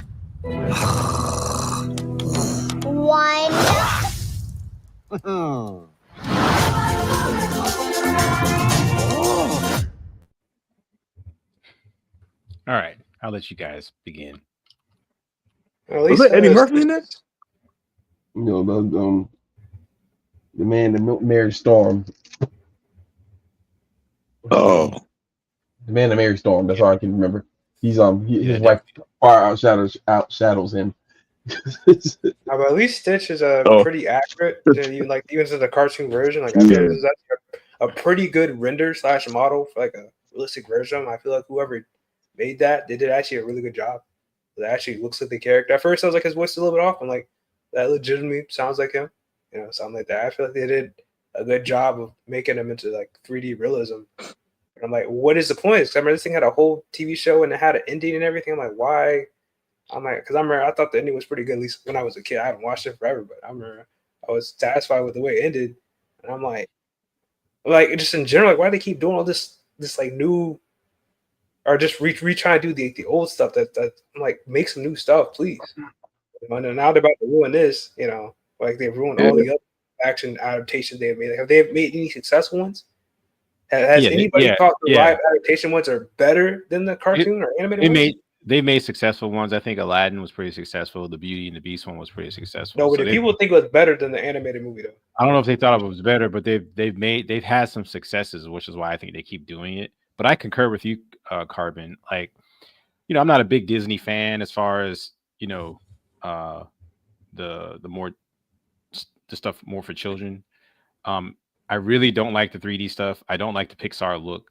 I'm not saying this is Pixar, but I just look. No, he looks how he's supposed to. No, that's not what I'm talking about. What I'm saying is this: have you guys ever seen the Iron Giant? Yeah, I've seen that. Imagine someone taking a classic movie like that and making a live action. We don't need it.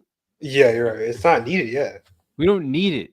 Yeah, what's the point? That's a good question. Why? We know the point. They're trying to make money, right? And they're trying to bank off of franchises they already have, they already own. I get it. You know what they need to remake? They need to make some of those movies that didn't have like no voices. Right? They need to go back to that time period. Right? It's like movies that's like I don't even know about. You know, let's make something I haven't seen at all in my history. Like nothing in my memory banks. Right? You go back to the movie, they only had this music playing. You know, and you redo that. You know, and I'm like, you make voices for that. And I okay, and I saw them, you know, because they couldn't voice movies back then. So you do something crazy like that. But okay, now you're doing something different. At least go back to something so old to something we haven't seen. You know. Well, that's no guarantee to work either. I guess my point is this: like, I mean, at least I'd be more interested, you know, because I've already seen the story of this. You know? My point is this: though, when it comes to this type of thing, particularly this, it doesn't even look good. Like, it doesn't look good. Like the 3D models, just like the texture, like it doesn't merge well. It doesn't meld well with the live action. It doesn't look good. You know what I'm saying? I think Lilo and Stitch really worked well in a 2D environment. Yeah, you know, you know, having to like tone down the colors and everything to make it, I don't like it. I don't think it looks good. And I don't know, I'm just getting tired of it. It's just so annoying to see. And I agree, like, have some originality, do something different.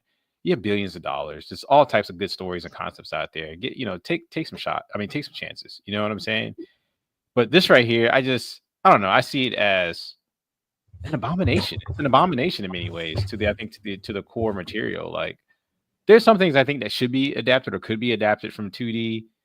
And I wouldn't have a problem with, but this right here, I don't know, just kind of rubbed me the wrong. When I saw it, I was like, I don't know, I don't like it. It doesn't look good. It's just something about it that bugs me, and I don't know what it is. Maybe it's because I'm getting old. Maybe because this type of content just isn't made for me.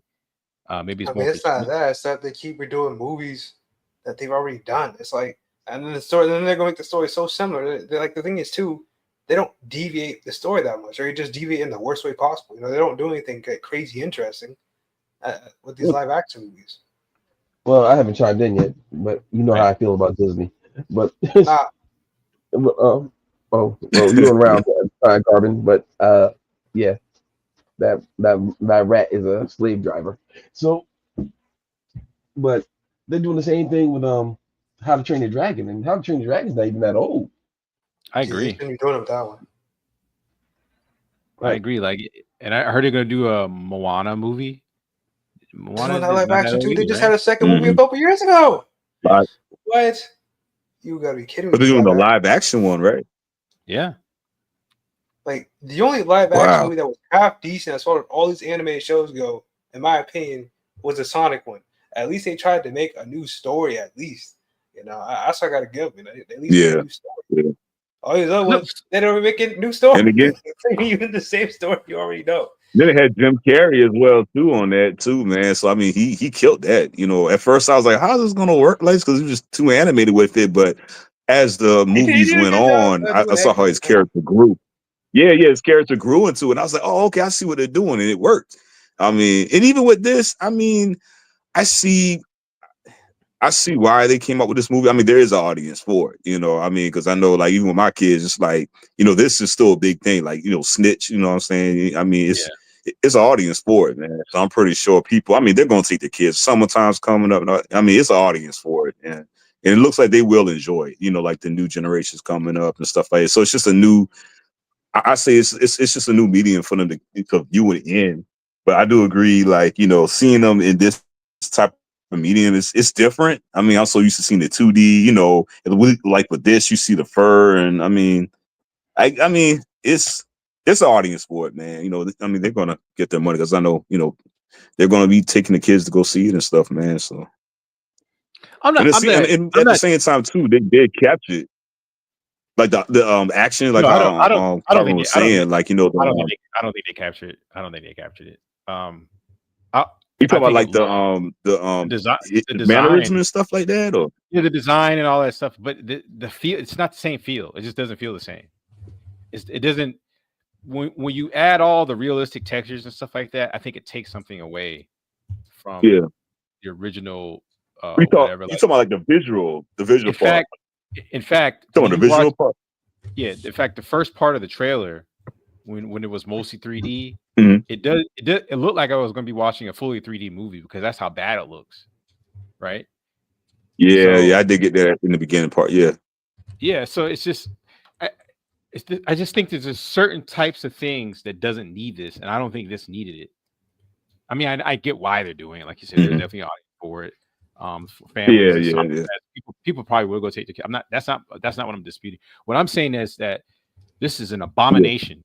This is an abomination. This is a slight desecration. Yeah, against the original medium. See, there's, like I said, there's some things you probably could do this with. Like for video games, I can kind of see it going into the movie arena because usually there isn't some kind of like animated. It didn't begin in animation, and a lot of times it doesn't have classic animation like Lilo and Stitch. A lot of Disney franchises have classic animation that withstands the test of time, especially it's old stuff that I just think doesn't need to be adapted. You know what I'm saying? It's old stuff. They're doing a Snow White. I know I think the oldest stuff is much better than anything they could adapt into live action using 3D models and animation, in my opinion. I'm not saying this is absolutely true. There might be some things that they probably could do, right? But I just think they should leave well enough alone, in my opinion, and come up with some original concepts. Like when Lilo just came out, it was I don't know if it comes from like a movie or I mean from a novel or from a kid's book or anything, but I had never heard of it. It was pretty original. Where is the original content from Disney? Yeah. What are they doing that's new? It's all just rehash stuff. They haven't attempted to do anything new. Yeah, it's not. They're not giving anything any shot. I'm not saying that everything should be. Hey, Brian. Hey, everybody. Hey, the moment I see they do Bambi, that's it. I'm like, you know what? I'm right there with you. Like they're running out.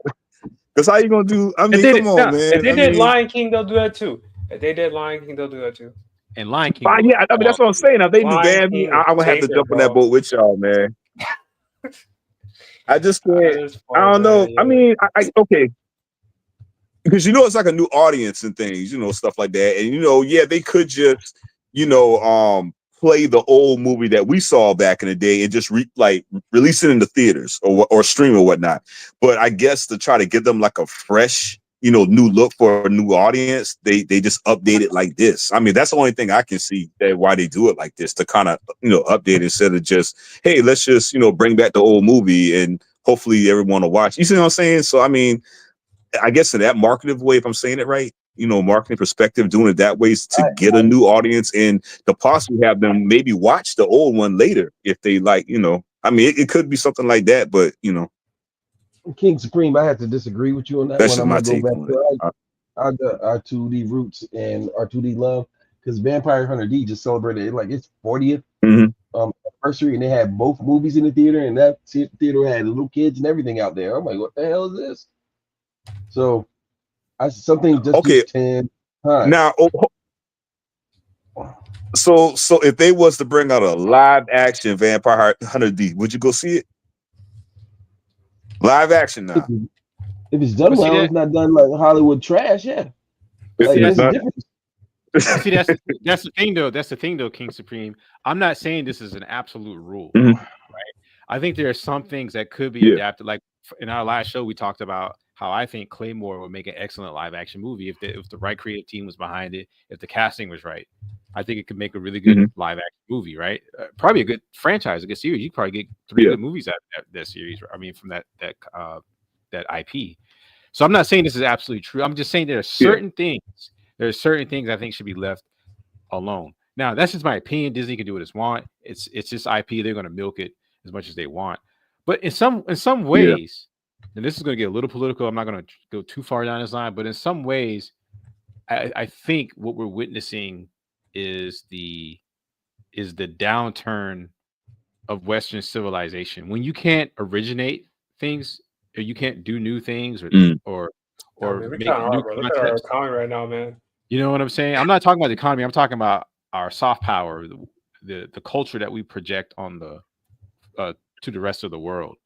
You know, a lot of people mimic us. Why? Because we've been on top for so long and we've innovated a lot. We've done a lot, right? But now what you're starting to see, you're starting to see rehash of old glories, but you're not seeing anything new. You know what I'm saying? New, And that's so when I see stuff like I this, hear you on that. yeah, I see. I'm like, all right. And again, maybe it's because I'm old. I've just been around for so long. So when I see this, like you said, this isn't really for me. It's for younger children. But I remember when we were growing up, man, we would always see some new shit. There's always some new stuff coming out. That was cool. We would have the musicals and all that and stuff like that. You know what I'm saying? I mean, yeah, but I'm right there with you too, man. It's like, whereas you want to see something new. You know what I'm saying? Yeah, where it seems like all the new interesting stuff that comes out that the younger generation would be more interested in, it seems to be coming from the East. It seems to be coming from manga and anime. All the like original content, like cool stuff.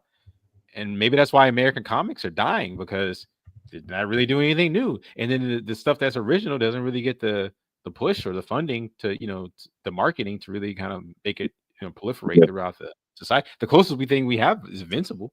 And Invincible is old now. When did the first Invincible comic come out? It had to be almost 15, 20 years ago, right? When did Invincible come out? Some time. It was like early 2000s, right? Invincible. I remember seeing Invincible for the first time in the comic book shop. I was like, nah. Yeah, I wasn't that impressed by it. Yeah, when I first saw it, yeah. So wait, that thing was a thing when you guys were kids? Yeah, 2003. No, we were grown adults in 2003. I was 20. Yeah, so 2003. That's more than 20 years ago. I was 20 years old. Yeah. Man. So what new IP or franchise has come out of American popular culture, particularly nerd and geek culture, from Americans that's really kind of taken off? I'm sure there's something out there. I just can't think of it right now. Yeah.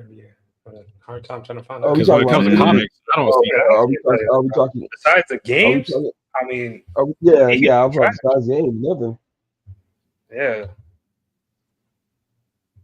Well, the games. I heard the games, like Western gaming, is shit right now. On any side, it's definitely not this. Yeah, I heard indie. Like, yeah, that's where it's at right now. Right? It'd be considered kind of woke stuff. I mean, it's not just completely that either. It's just sometimes the game is just they just bring, like, sometimes with some of the Assassin's Creed games, they just bring some of the same stuff over. Actually, a good example is the sports games, right?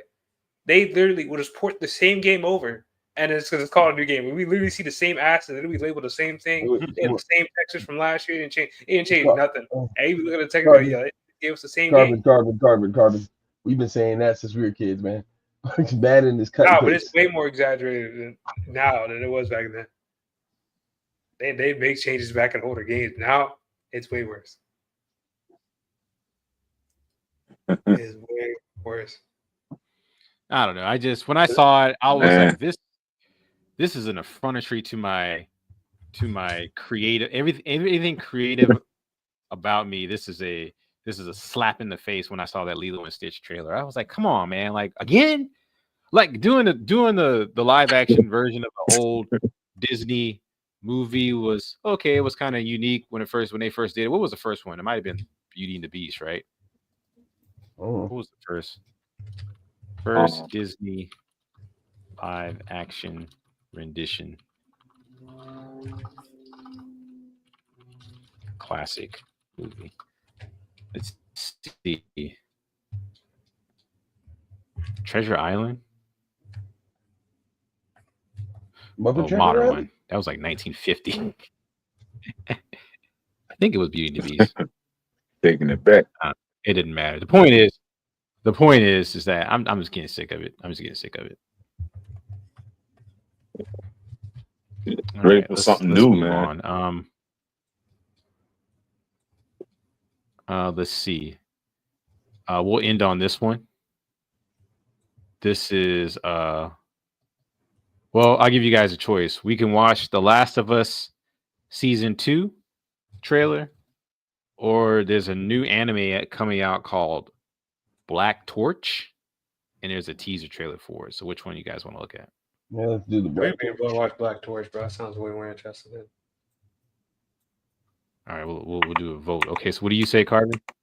Black Torch. Black Torch. What do you say, King Supreme? Yeah, I'll go with Black Torch. What do you say, Peg Leg Willie? I fall and I can't get up. And I can't get up. Let's go. I can't. Let's go Black Torch because I already know the story of Last of Us 2. All right, Black Torch it is. It's only a minute long, so copy it over here. There's another thing called My Hero Academia Vigilantes. Oh yeah, they are making a new My Hero. We can watch that too. It's not new. It came out a couple of years ago, but they're just doing the stories. It's still hot. All right, here we go. I've never. This is my first time. I don't even heard this manga or this anime, so this is my. Why is everyone spiraling over? Stupid commercial. I don't told you to get that ad button. You don't ever listen to me. Buffer. Come on, man. You don't use that Brave browser, bro? I know I done told you about that. He done told you. You will make him tell you again. Work. Work, damn you.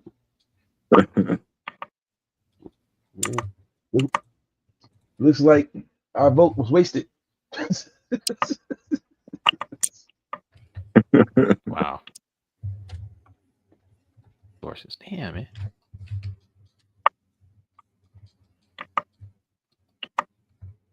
Well, he been messing up all night. First, he had the big conquest in front of everything. Serious right now? Dang, yeah, you're right. Yeah. Damn, what's going on? Well, this isn't me. This is just maybe. I just think my computer's. I got too much going on. I just started using my big computer when I do this. It's not my fault. YouTube has all these freaking commercials. Bro. Commercials. You're acting stupid.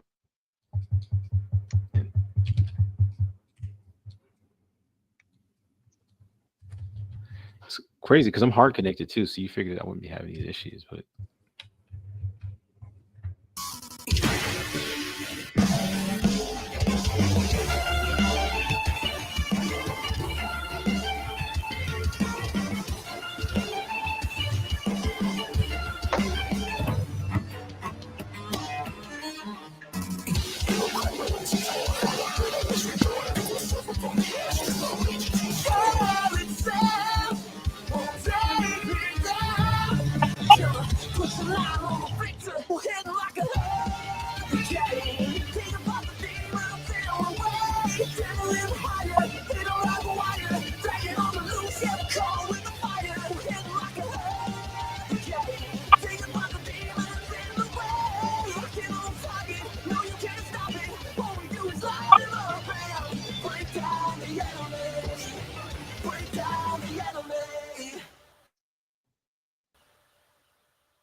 It was just the Okay, it looks cool, but I don't know what the hell's going on.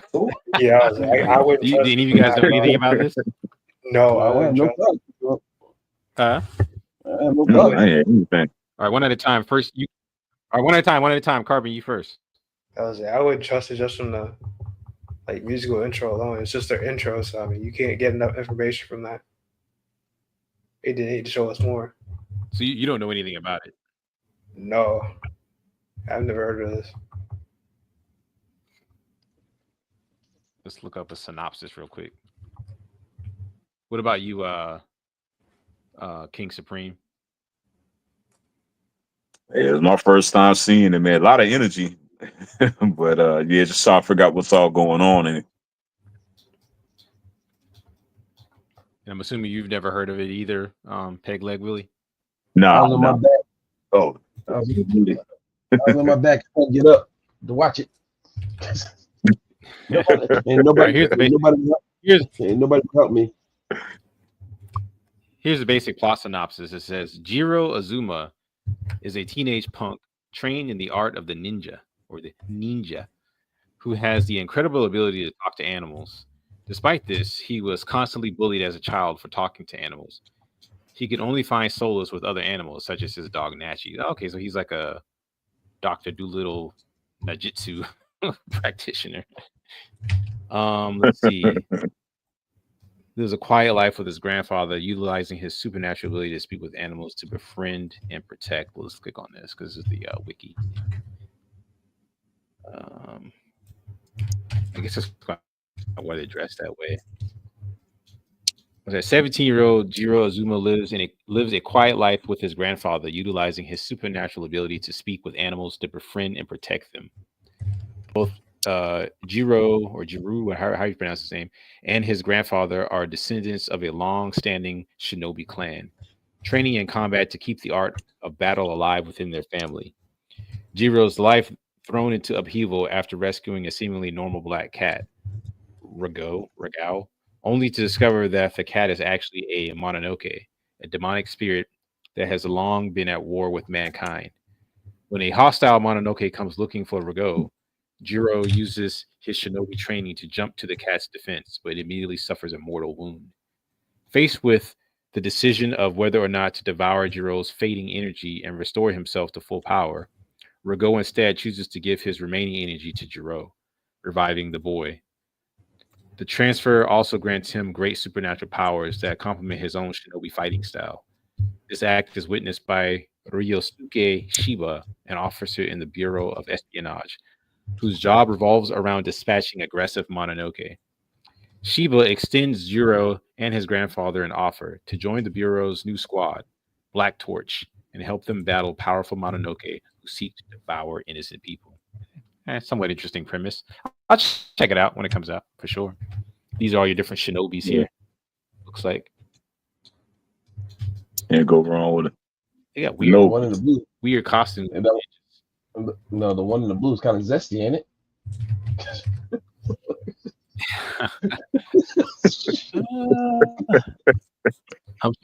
Oh man! Maybe I don't. Not really. No, I wouldn't say so. I don't particularly like their outfits, though.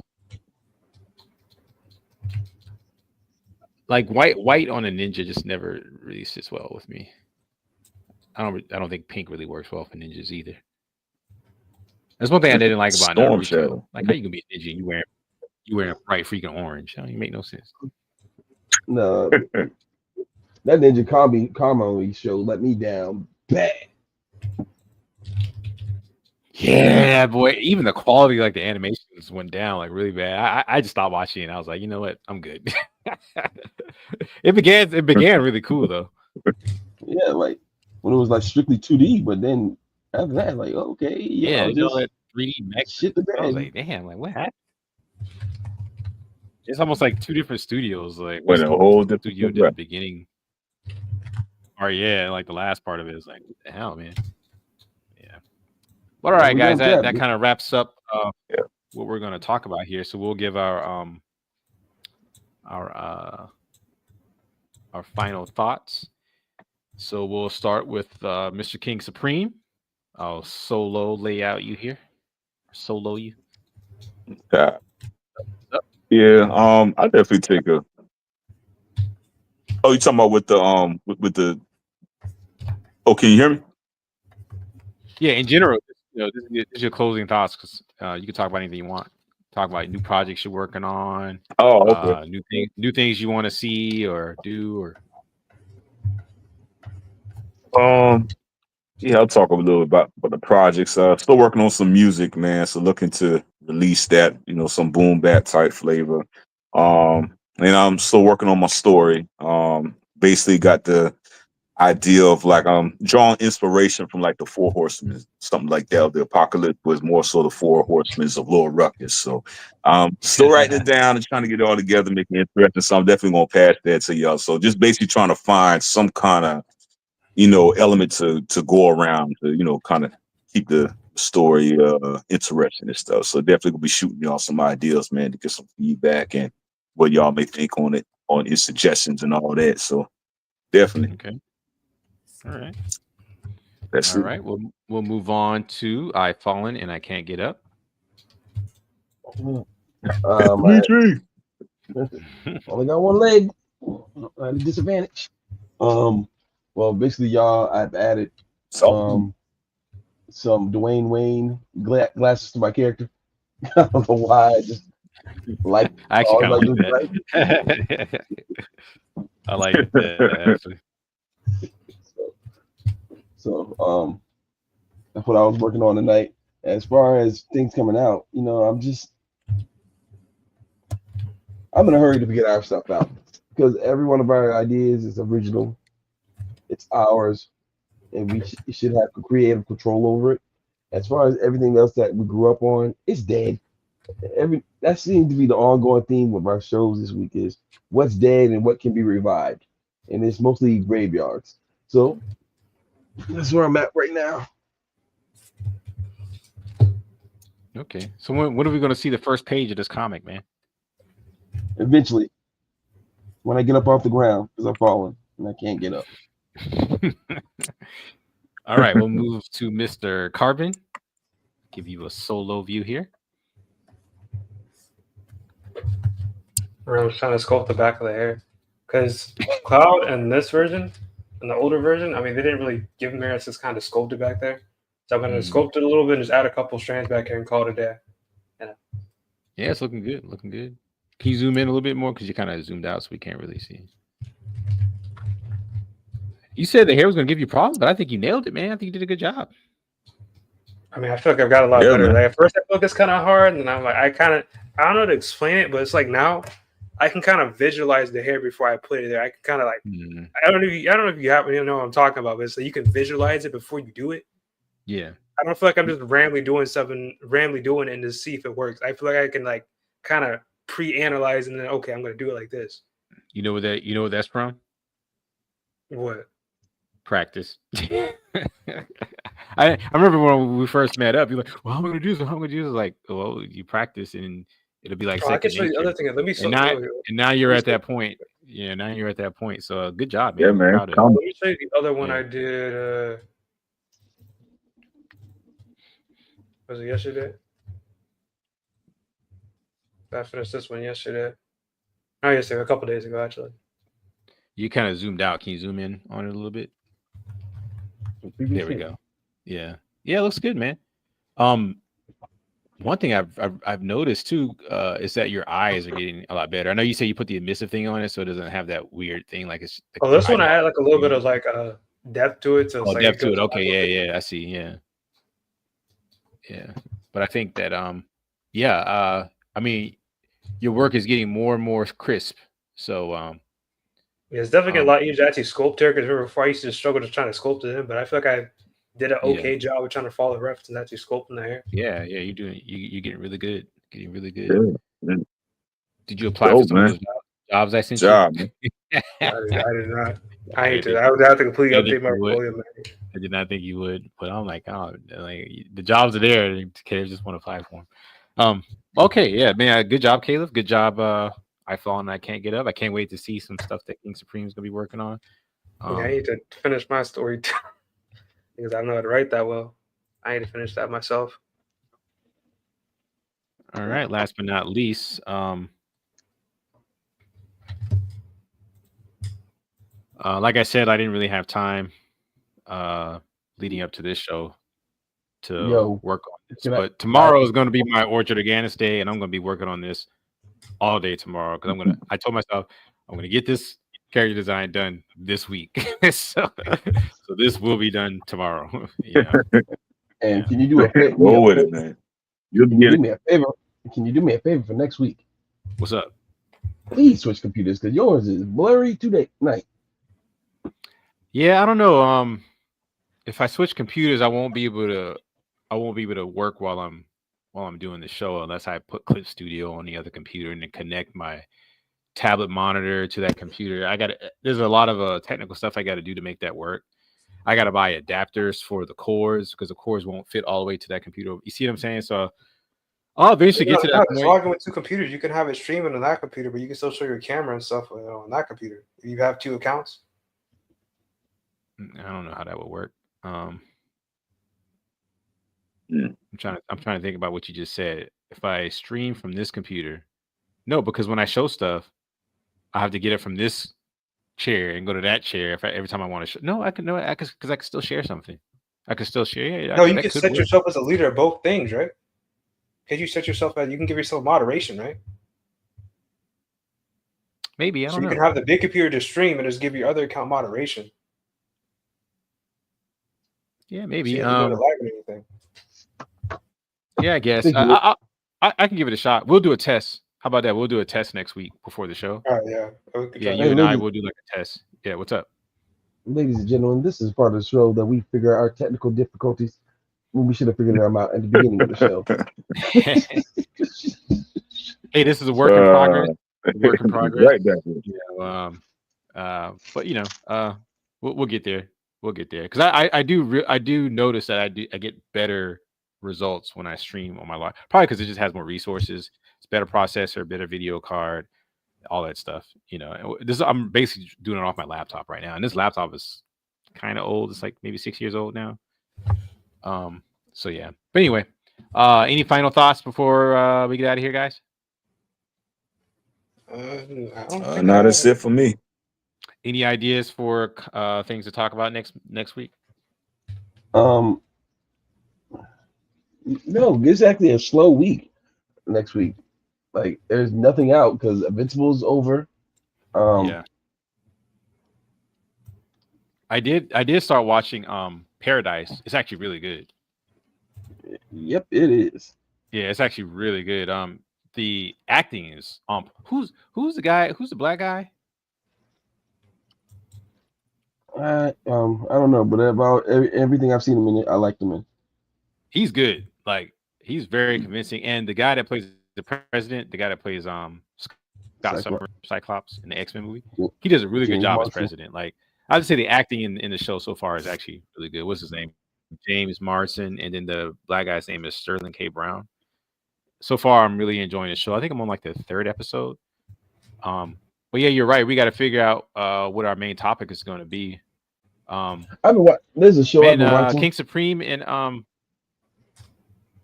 yeah, go ahead. Well, there's a show I've been watching called and it's from the same people that made Sovereign Reign called Common Side Effects. It's not an action-packed show, but it's pretty good so far. So if you get a chance, check that out. Okay. You guys just send me some messages throughout the week as far as what you want our main topic to be for next week, and then we'll go from there.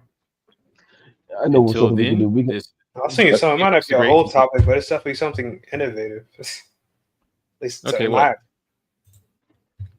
I'm about to say, it's talk about a new way to render like black people's hair specifically. I don't know if you've noticed, but at least on the 3D side, almost every artist is so good to make black people hair, and they've like made like a new way to make black people hair like more realistic, like the curly afro kind of hair.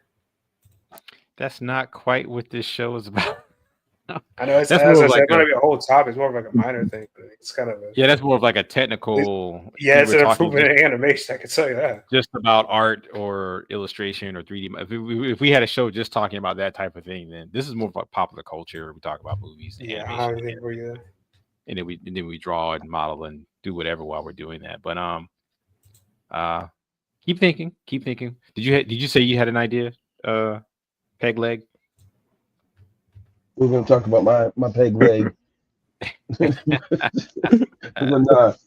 I think we need to rank this past season of all the things we watched, like, because we haven't done a bulb council in a while. So I'm just thinking. But that's when we do reviews. I do want to go when the movie Sinners comes out. When does Sinners come out? The 15th of next month. Yeah, when that comes out, we'll go check that movie out and we'll do an official review. We'll do the whole show will be based on the review of that movie. Then we'll do the bulb ratings and everything like that for that. I wish that you could do video overlays in StreamYard, but you can't. You can only do image overlays. I haven't figured out how to do video overlays, if you could even do that. I don't think you can. I think you could do you can do transparent GIFs, I think. But you can't do video overlays. So I'll experiment with the GIFs thing. So when we give the ratings, I can have it appear on the screen and stuff like that. Yeah. Okay. All right. Without further ado, we're gonna get out of here. Thanks for everyone who showed up. I guess Sam he probably had to bounce. He probably had some work to do.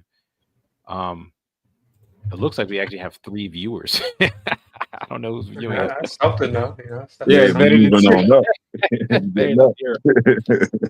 And getting up there. I'm gonna try and make the shows a little bit more concise, and we'll have a little bit some other segments.